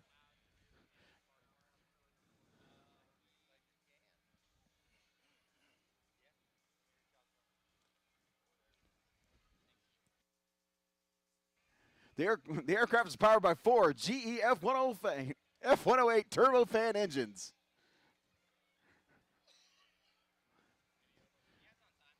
It's crewed by a pilot, co-pilot, flight engineer, and of course there's a boomer in the back.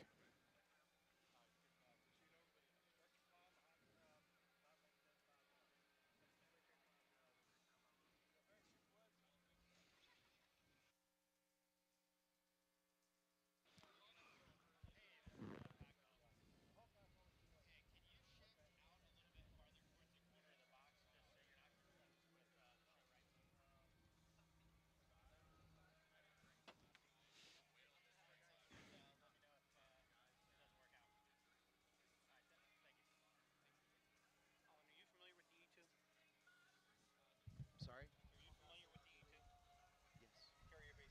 Yes. Yes.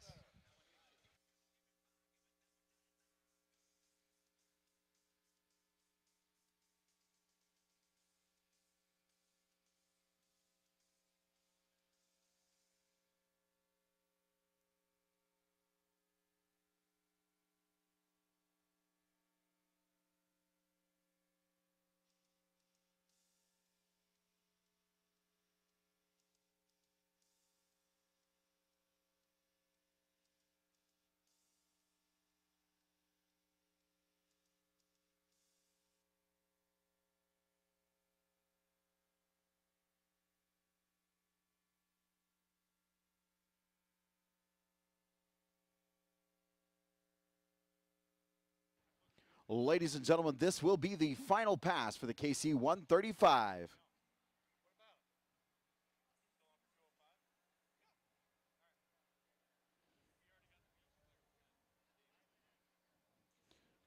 It's actually capable of speeds of over 500 miles per hour.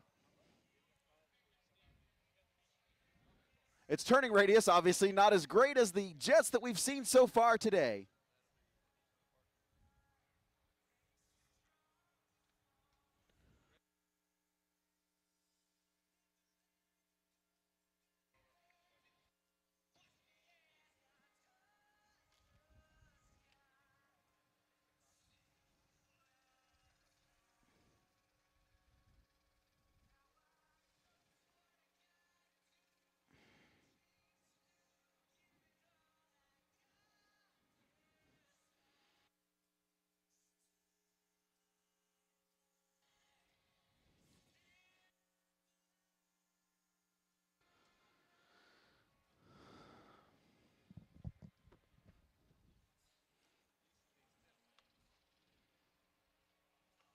The KC-135 has repositioned to make one final pass down the beach.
All right, ladies and gentlemen, one final pass for the KC-135 Strato tanker. The flying gas station for United States Aerial Arsenal.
One more time, down the show line, ladies and gentlemen, we have the banner tow.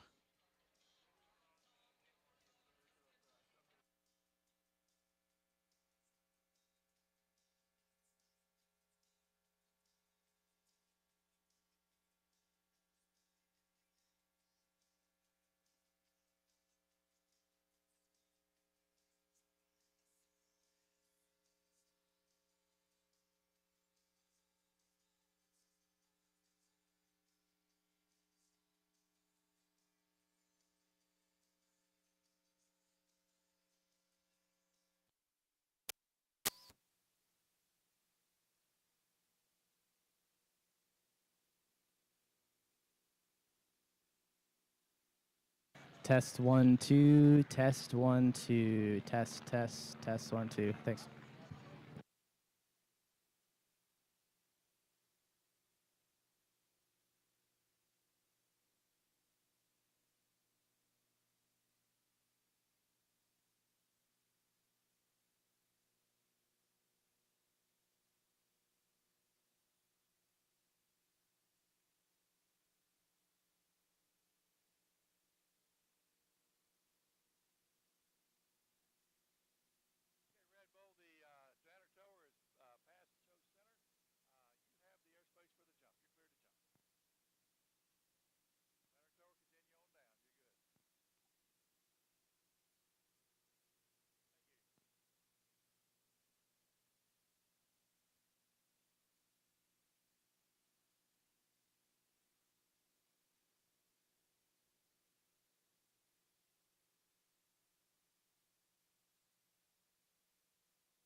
All right, ladies and gentlemen, we started the show with a jump team, so now we're going to get it a little bit hotter. Coming up next, we have the Red Bull Air Force. And if you've never seen these guys in person, they are absolutely insane, but in an exciting way, not in a scary way. Well, depending on who you are, it could be a little scary. But they're going to come screaming in right here to Show Center. Some of the most accomplished skydivers in the world, pioneers in their sport.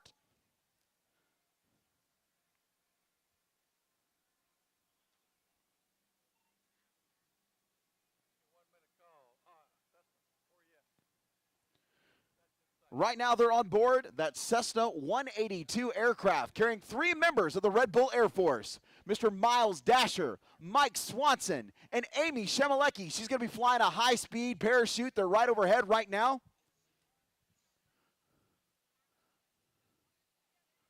Mike Swanson and Miles Dasher are going to be flying in the wingsuit, the squirrel suits. And these guys are, I'm not kidding, some of the most accomplished skydivers in the world. They perform stunts in Hollywood films, car commercials, you name it, and they are all champions of their sport, world record setters. And they are directly overhead right now. Flying in the high-speed parachute is going to be Amy Shemelecki. Earlier today, we saw the West Point team. They came down in much bigger parachutes. They can control those a lot better. They're slower, give you much more controllability. The Red Bull Air Force is going to fly out, and we have jumpers away.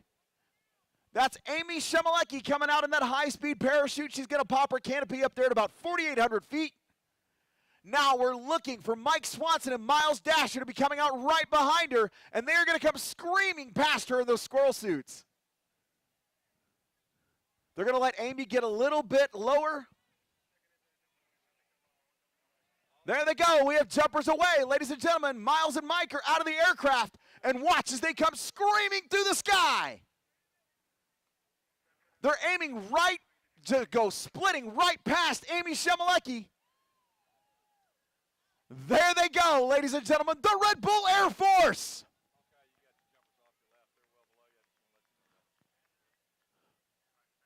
Miles is using a special low opening canopy, which should allow him to open a little bit lower than Mike. Amy does have that high-speed canopy, so once they pop their chutes, she will be able to catch up with them.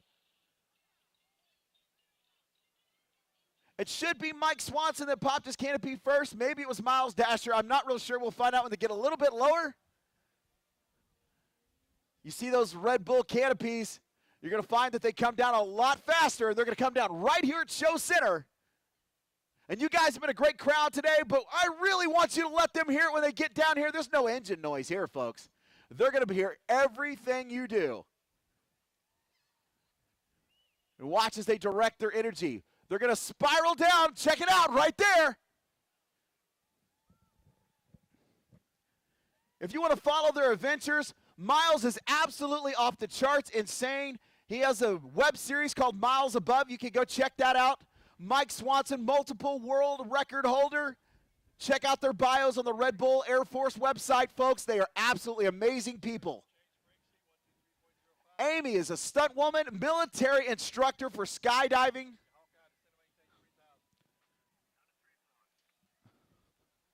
They're coming down right there. Watch, he pulls on the toggle. High-speed landing. Let him hear it.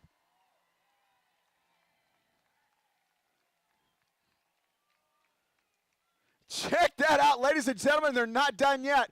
He's actually slowed it down. I don't think I've ever seen him come down this slow before. He's going to fly that downwind. He's going to turn base, and then it's on. Here it comes. He can hear you right now. Give it up. That is the man, the myth, the legend, Mr. Miles Dasher. Give it up for Miles and Mike Swanson right now. And now coming in the high-speed parachute, Amy Shemalecki. Ladies and gentlemen, one more time, real big for the Red Bull Air Force.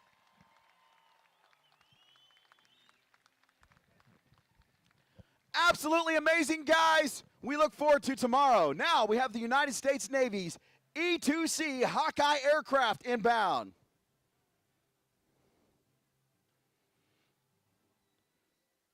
Here come the eyes and ears of the carrier, powered by two record-setting Rolls-Royce turboprop engines and supporting a 24-foot radar. The E-2 is the Carrier Strike Group Command's control platform. Watch as Lieutenant Musarelli and Lieutenant Hayes and Lieutenant Lynch execute a high-speed flyby with their arresting hook down as a tribute to the last manual ball flyers in the world.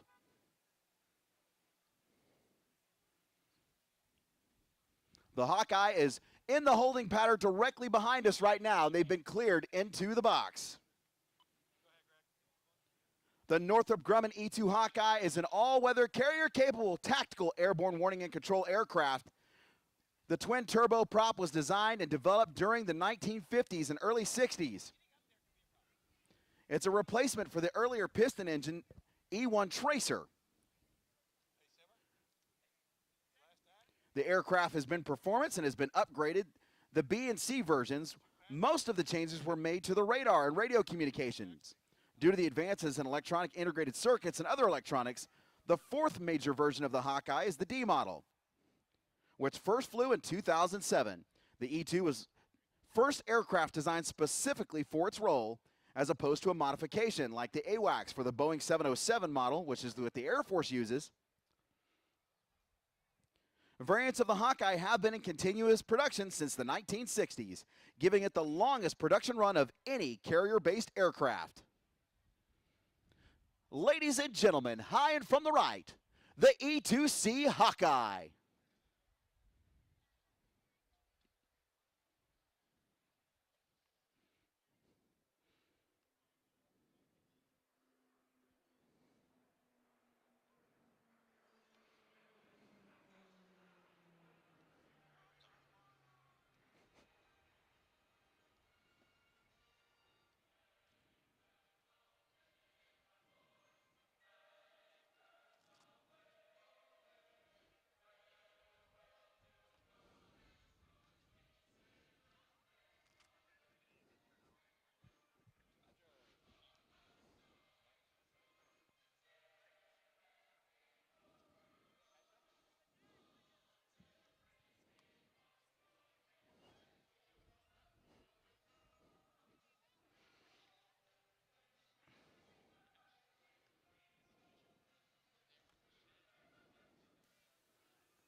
Test, test. This is Thunderbird 8 on the microphone. Dave, you're looking great today.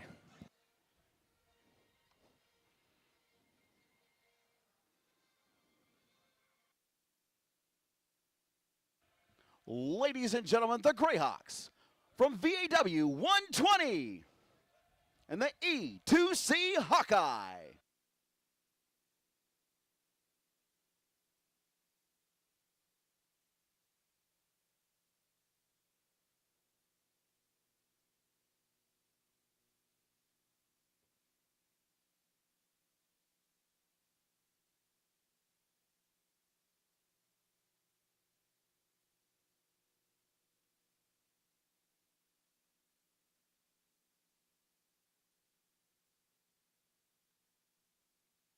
One more time, ladies and gentlemen, give it up for the United States Navy E2C Hawkeye.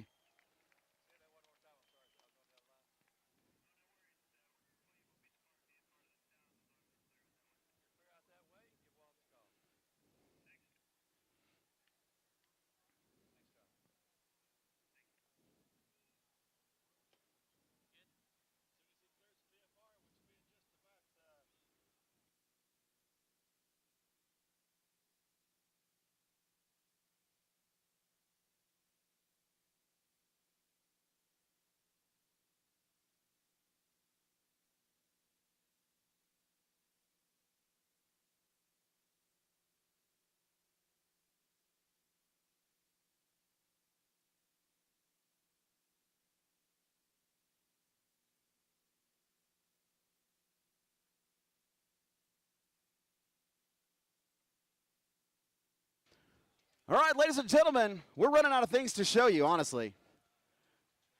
I don't even know what's left. I think that's about it. Am I missing anything?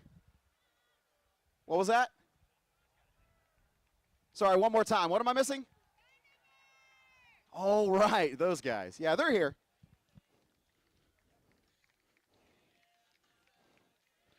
Coming up next, America's ambassadors in blue, the United States Air Force Thunderbirds!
All right, folks, joining me up here at Air Show Center, I got the man who just flew down from the heavens like a bird, Mr. Miles Dasher. What the heck were you thinking? I was thinking, what a great day to go to the beach. I was thinking it was a great day to go to the beach. I want to go join these people down here. Woo! What a great day down here. Yip-yah!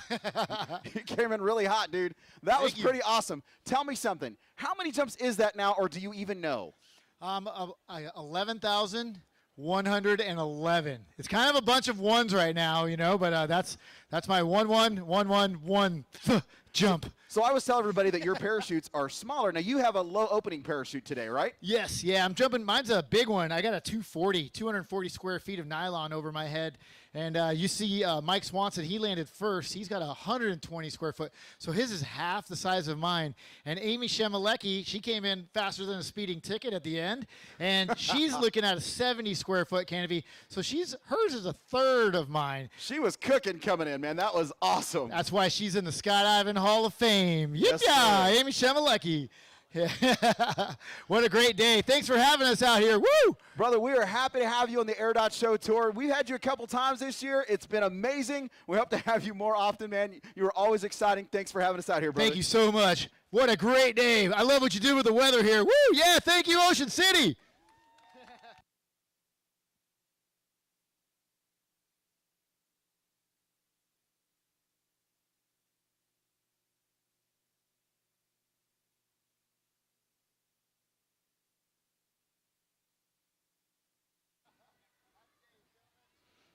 All right, folks, right now we're just waiting to hear that the Thunderbirds have taken to the skies. They're going through all their checks right now. And honestly, if you want to check out more about the Red Bull Air Force, go to their website. You can go check out Miles' web series, Miles Above. Guy is absolutely insane, and I mean that in the best way possible.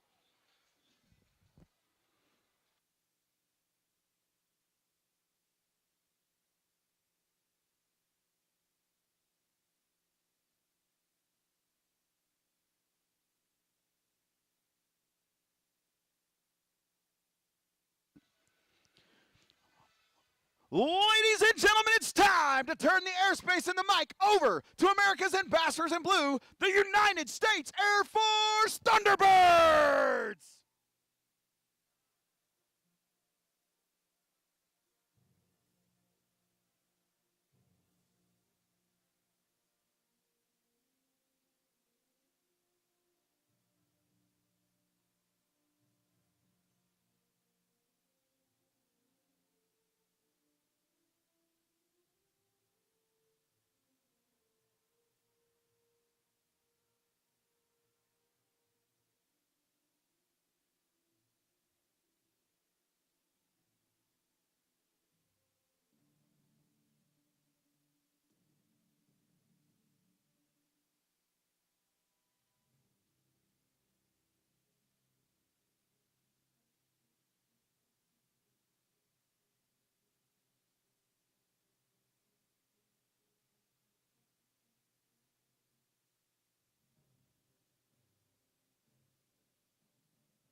Ocean City!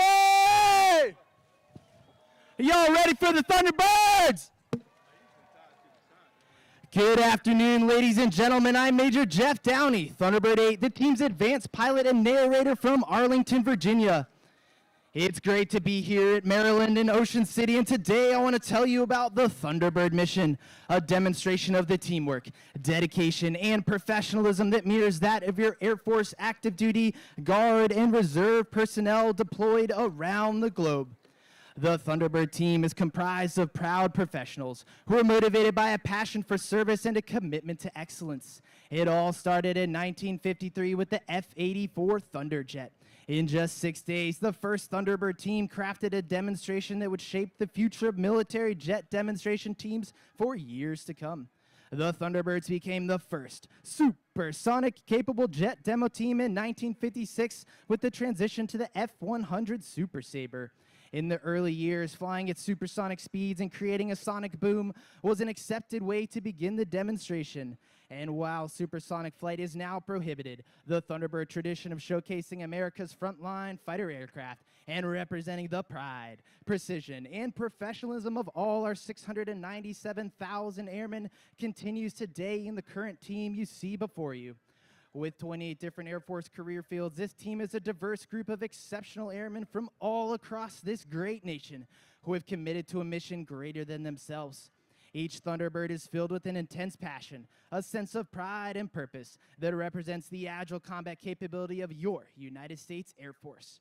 Our Thunderbird pilots have just taken off from NASA's Wallops Flight Facility and are en route to perform for you here in the skies over Ocean City, Maryland. Hang tight while we get ready to bring you the thunder.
All right, Ocean City, stand tall as America's ambassadors in blue. Open with a tribute to the greatest nation on earth, America's own, your 2023 United States Air Force Air Demonstration Squadron from Nellis Air Force Base, led by Lieutenant Colonel Justin Elliott, and known to all the world as the Thunderbirds!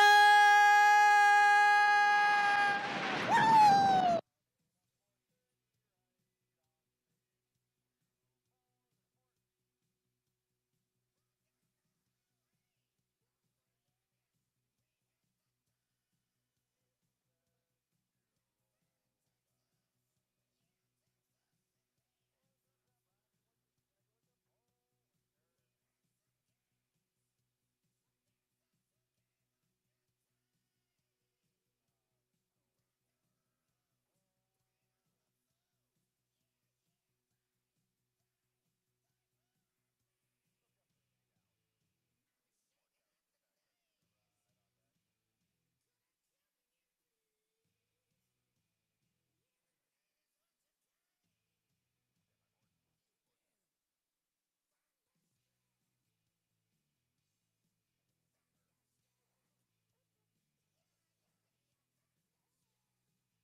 In 1954, the first solo pilot made their debut on the Thunderbirds, and in 1962, the opposing solo was added. Now, check 6, and welcome our current solo pilots, Thunderbird 5, Major Daniel Katz, and Thunderbird 6, Major Eric Tice, as they approach from behind and overhead to execute the ever-inspiring crossover break.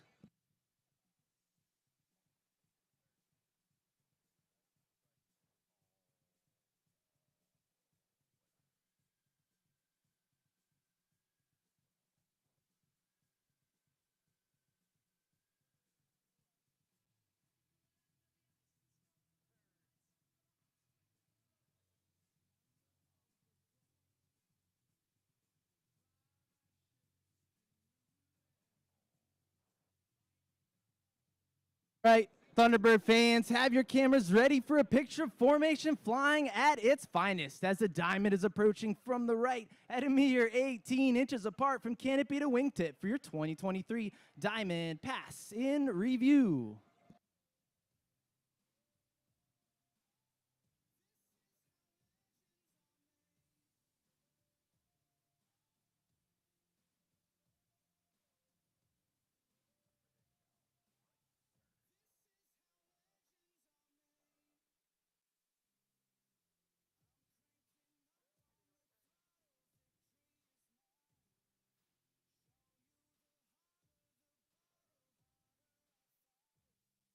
Now watch from your left as Thunderbird 5 displays the historic Thunderbird emblem on the bottom of his aircraft with the knife edge pass.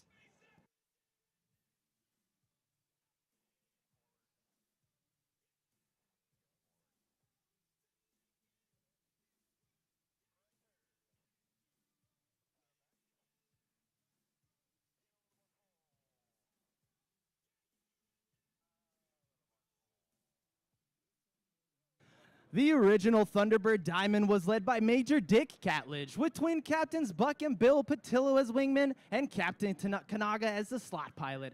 Now look in front and to your left as the current Thunderbird Diamond maintains precise formation position in the diamond. Roll.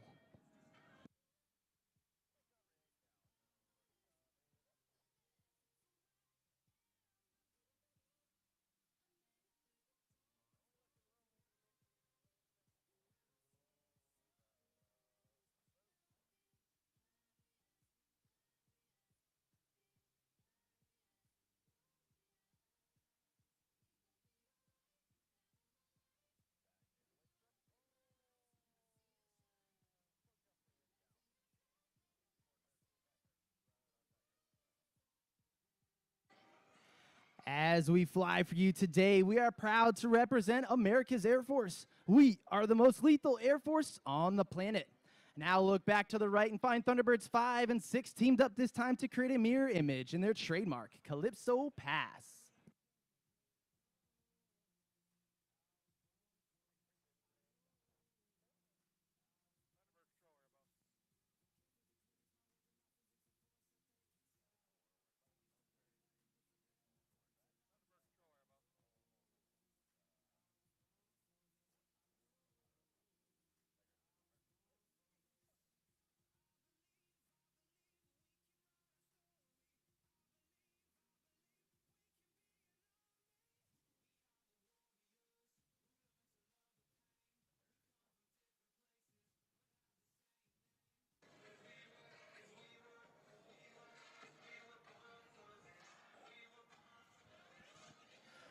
Ladies and gentlemen, the diamond is approaching from over your left shoulder in the tight echelon formation. Watch as 1 becomes 4 with the echelon pass in review.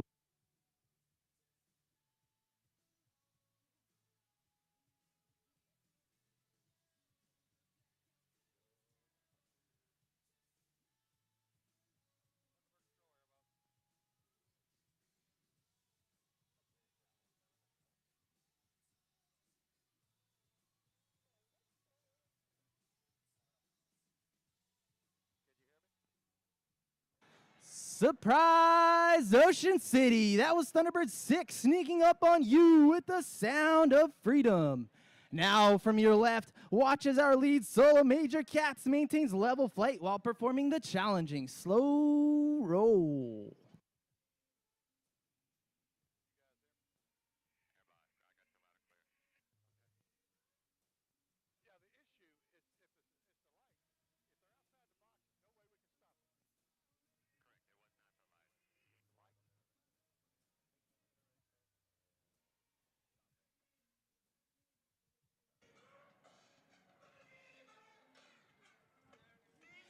Inbound from the right, Major Tice will demonstrate the extraordinary roll performance of the F-16 with 4 consecutive aileron rolls at low altitude.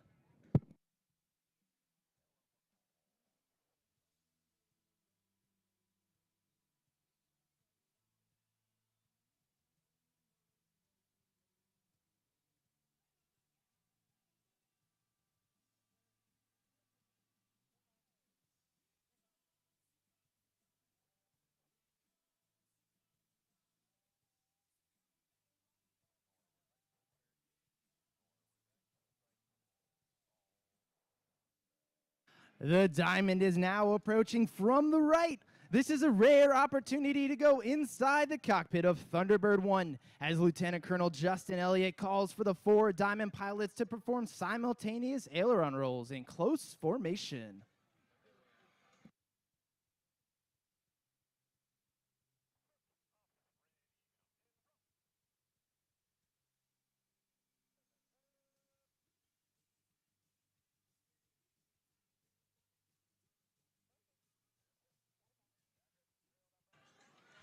From your right, Major Cats, and from your left, Major Tice. Inbound for show center at a closing speed of over 1,000 miles per hour. Before passing, they'll bank sharply, narrowly avoiding each other for the opposing knife edge pass.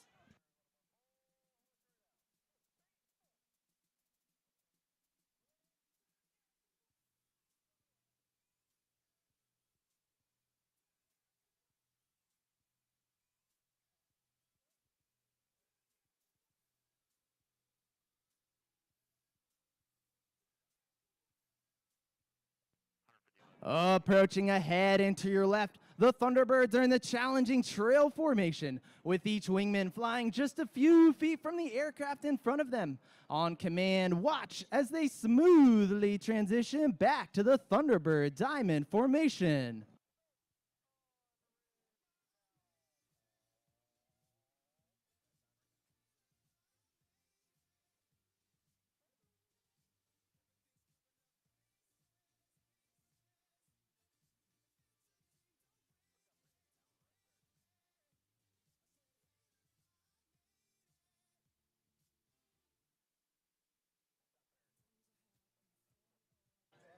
Our 2 solo pilots have positioned themselves on opposite ends of the show line to cross at show center for the inverted pass, a difficult maneuver made even more challenging since Thunderbird 5 is approaching upside down.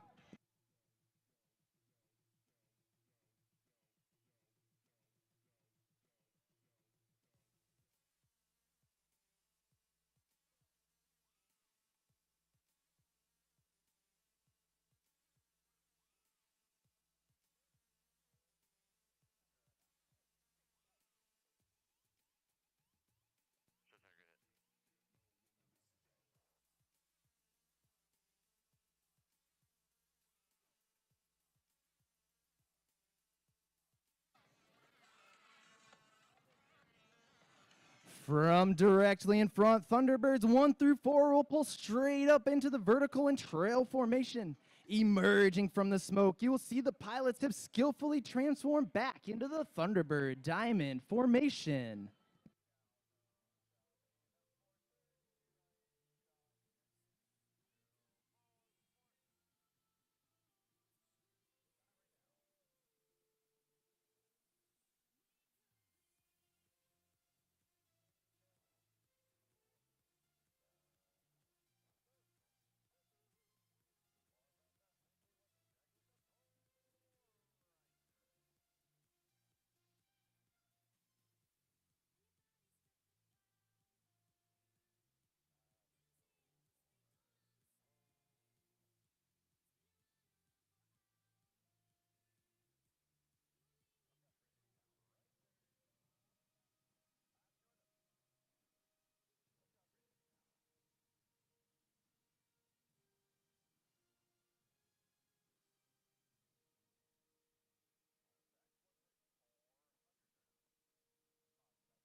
While the maneuvers you are watching today are in tight formation and at low altitude, they require the same level of concentration and discipline that every Air Force pilot must employ, whether flying combat missions over hostile territory or flying in support of humanitarian efforts in adverse conditions. Now watch as Thunderbird 5 completes his rejoin with the diamond to perform the low bomb burst.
Woo-hoo!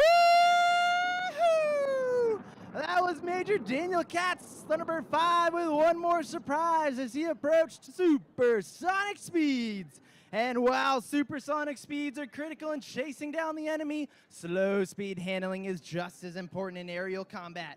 Watch from the right as Major Tice goes from low and slow to a full afterburner muscle climb.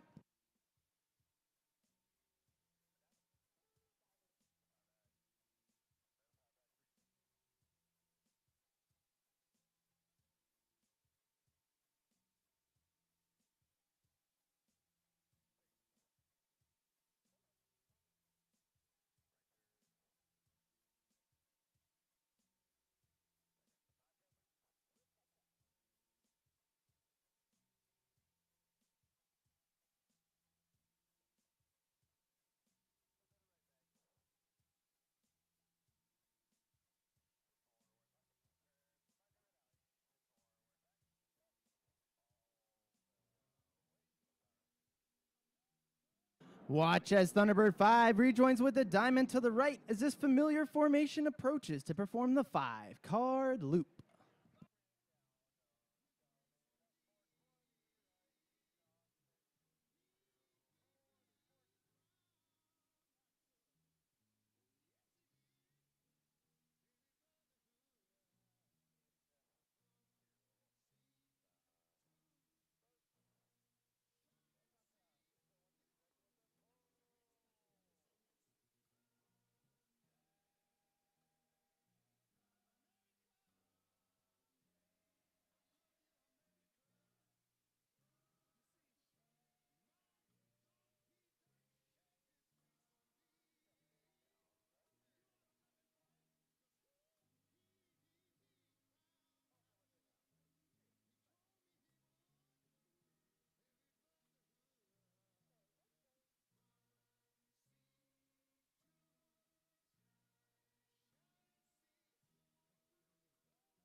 Now, from your left, Major Tice will demonstrate the exceptional climbing performance of the F-16 as he climbs 3 miles straight up.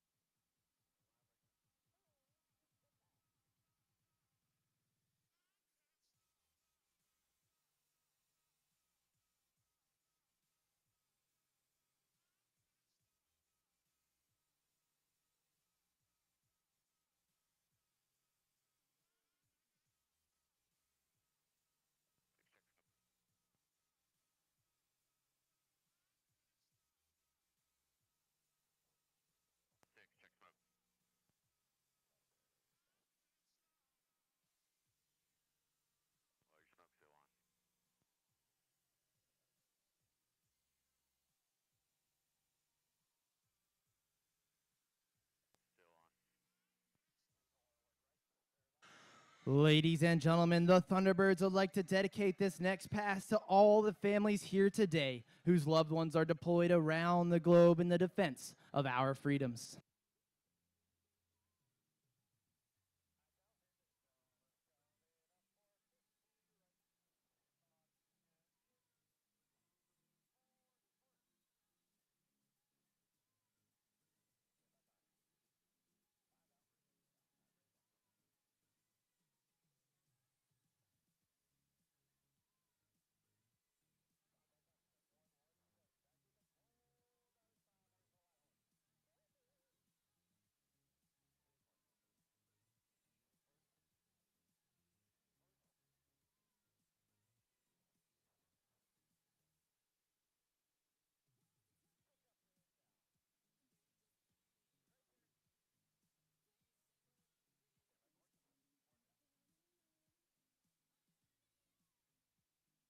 Now, from your left, watch as Major Tice Thunderbird 6 demonstrates the raw power and tight turn performance of the F-16 with the maximum performance turn, followed by a half Cuban 8.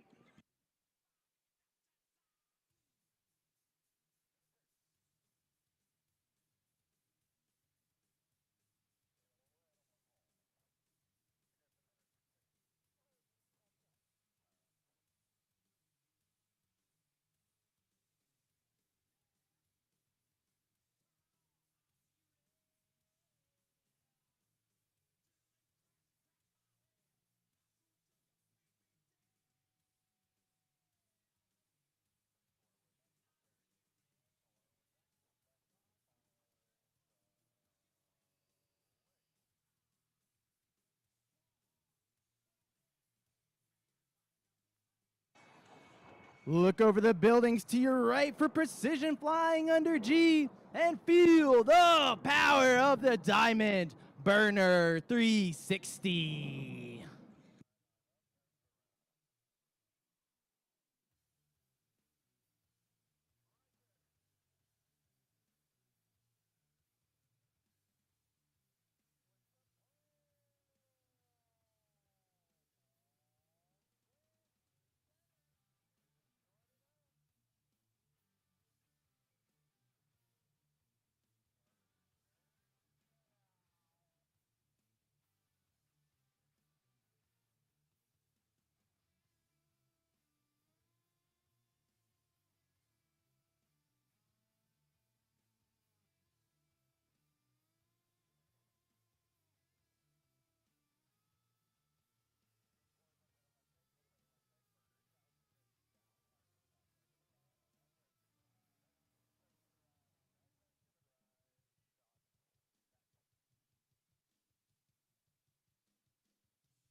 As our two solo pilots, Thunderbirds 5 and 6, rejoin with the Diamond to form the Thunderbird Delta formation, we would like to take a moment to honor those veterans in the crowd today whose service and sacrifice have given us the freedoms that we all greatly cherish.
Lieutenant Colonel Elliott will now reposition the Delta formation for the Delta roll.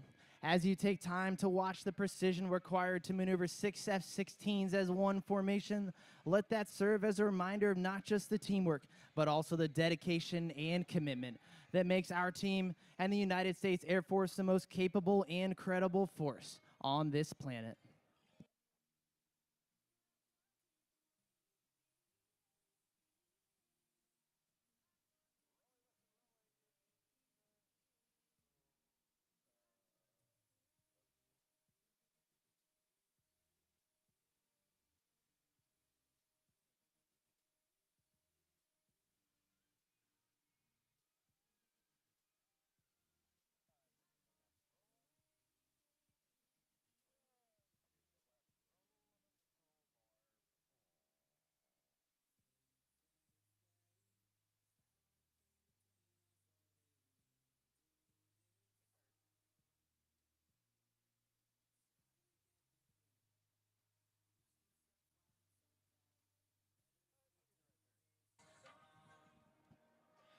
As the Delta soars above, we are proud to represent the 68,000 airmen who are deployed around the world.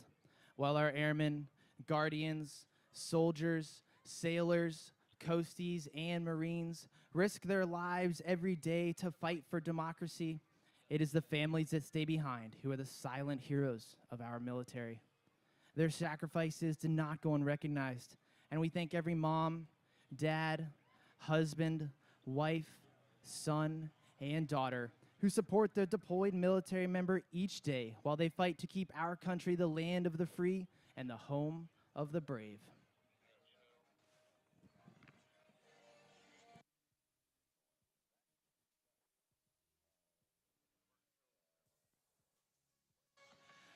Now, from your right, watch the formation of 6 F-16s precisely maneuver, showcasing teamwork at its finest for the Delta Formation Loop.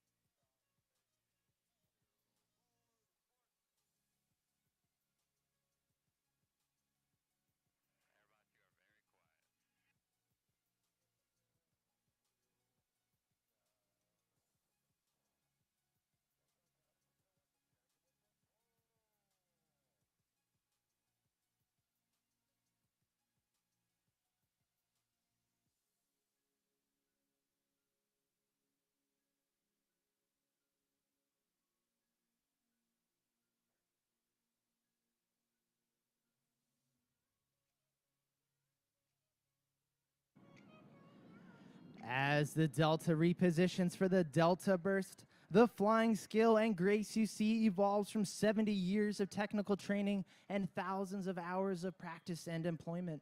Every airman who wears the Thunderbird uniform is a military member first, highly trained in a professional Air Force skill. As Airmen First, Thunderbirds use years of on-the-job training to provide consistent and credible global vigilance, global reach, and global power, giving a critical edge to today's joint warfighting and coalition teams. Wherever they have been before and wherever they go after their time on the team, the Thunderbirds are Airmen First and Airmen Always, faithfully and professionally representing their brothers and sisters in arms who are providing unrivaled air, space, and cyber dominance around the globe.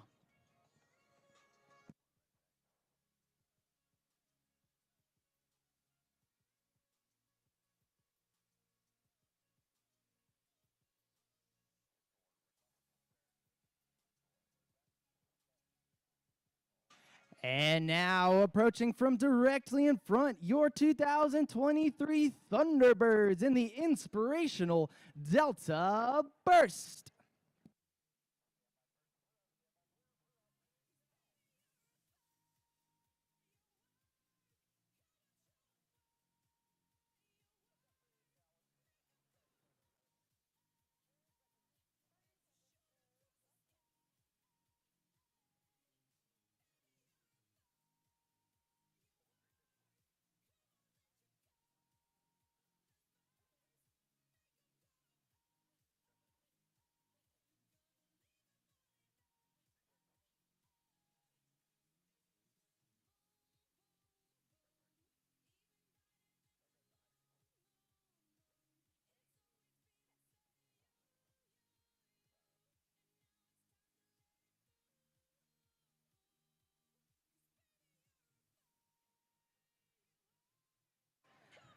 All right, Ocean City, our solo pilots are approaching for their final high-speed head-on pass. As they cross the show center, watch for them to climb sharply, then reverse course in a split S maneuver to cross again with a knife edge pass. Let's go inside the cockpit and listen.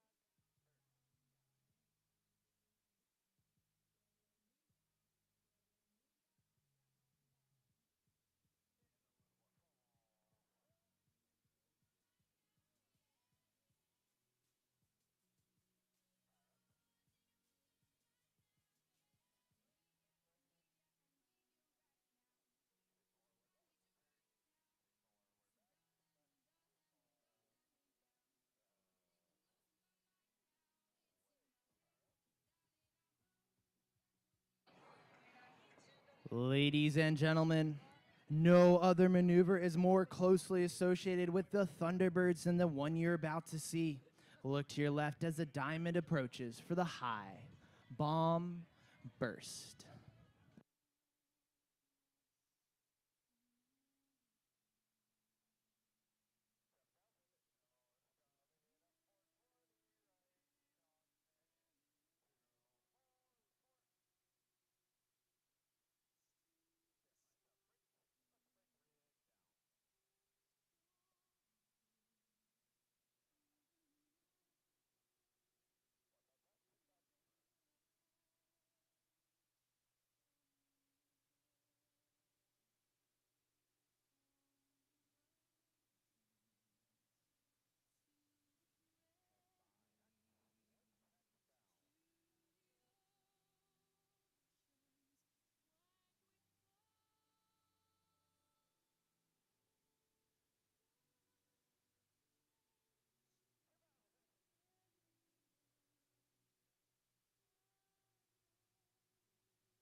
As your Thunderbirds reposition for the beach run flat pass, we hope you have found today's performance inspirational. It is the culmination of hundreds of hours of training and preparation, representing the unparalleled devotion to duty of every combat airman in your Air Force. We encourage those young people in the audience today to dream big, choose integrity, to serve their communities and families, and surround themselves with excellence.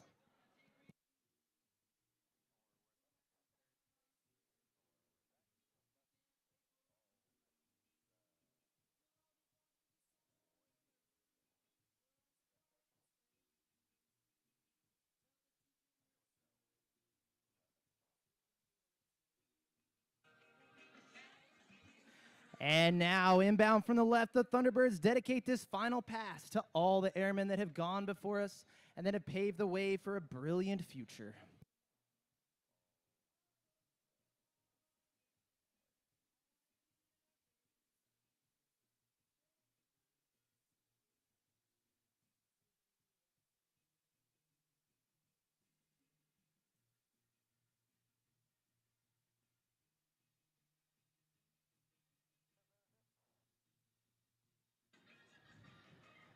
Ladies and gentlemen, as our F-16s go to land at Wallops, it's my pleasure to introduce you to some of the airmen on the ground that have brought the entire show together by providing impressive filming, music, communications, and logistics located at our communications trailer, otherwise known as Judy. Please help me recognize our Chief Enlisted Manager from Killeen, Texas, Chief Master Sergeant Harvey McReynolds. Our Squadron First Sergeant from Hampton, Virginia, Master Sergeant Terrace Lee. Our Operations Flight Chief from Columbus, Georgia, Master Sergeant Rami Batter. Our NCOIC of Thunderbird Radio Frequency Transmission from Tampa, Florida, Tech Sergeant John Turkowski. Our Thunderbird Radio Frequency Transmission Specialist from Manchester, New Hampshire, Staff Sergeant Jordan Petro. Our NCOIC of Thunderbird Airlift Operations Note Specialist and providing timing for the show from Gresham, Oregon, Tech Sergeant Chad Gordon. Our Assistant NCOIC of Aviation Resource Management and DJ Extraordinaire from Franklin, Virginia, Master Sergeant Tyler Brewer. Our NCOIC of the Commander Support Staff and Videographer number 1 from Charlotte, North Carolina, Staff Sergeant Sierra Kraut. Our NCOIC of Administration and Videographer number 2 from Pembroke, Massachusetts, Staff Sergeant Brianna Mendenhall. Our Superintendent of Public Affairs from Amherst, New Hampshire, Master Sergeant Veronica McMahon. Our NCOIC of Public Affairs from Pottstown, Pennsylvania, Tech Sergeant Nick Myers. Our Thunderbird recruiter from Apple Valley, California, Tech Sergeant Andrew Burdett. Our NCOIC of Aircrew Flight Equipment from Moss Point, Mississippi, Tech Sergeant Kayla Stennis. Our Aircrew Flight Equipment Shift Lead from Colorado Springs, Colorado, Staff Sergeant Brandon Butler. Ladies and gentlemen, this marks the completion of today's demonstration, the 5,031st in team history, and our 25th of 70 scheduled this year. We are pleased to have flown for you today to showcase the quality in action and pride in performance that has been the foundation of the United States Air Force for over 75 years. It takes more than just superb flying ability to accomplish the Thunderbird mission. It takes outstanding support, including 130 of the finest enlisted members of your United States Air Force, and 6 additional officers, including Thunderbird 7, our operations officer from Spring Grove, Pennsylvania, Lieutenant Colonel Ryan Yingling. Thunderbird 8, that's me, Major Jeff Downey, your advanced pilot and narrator from Arlington, Virginia.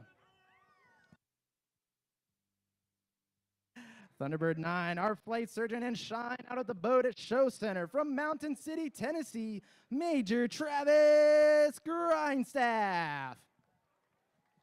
Thunderbird 10, our executive officer from Lakeville, Minnesota, Captain Randy Winther. Thunderbird 11, our maintenance officer from Levittown, Pennsylvania, Major Bobby Gula.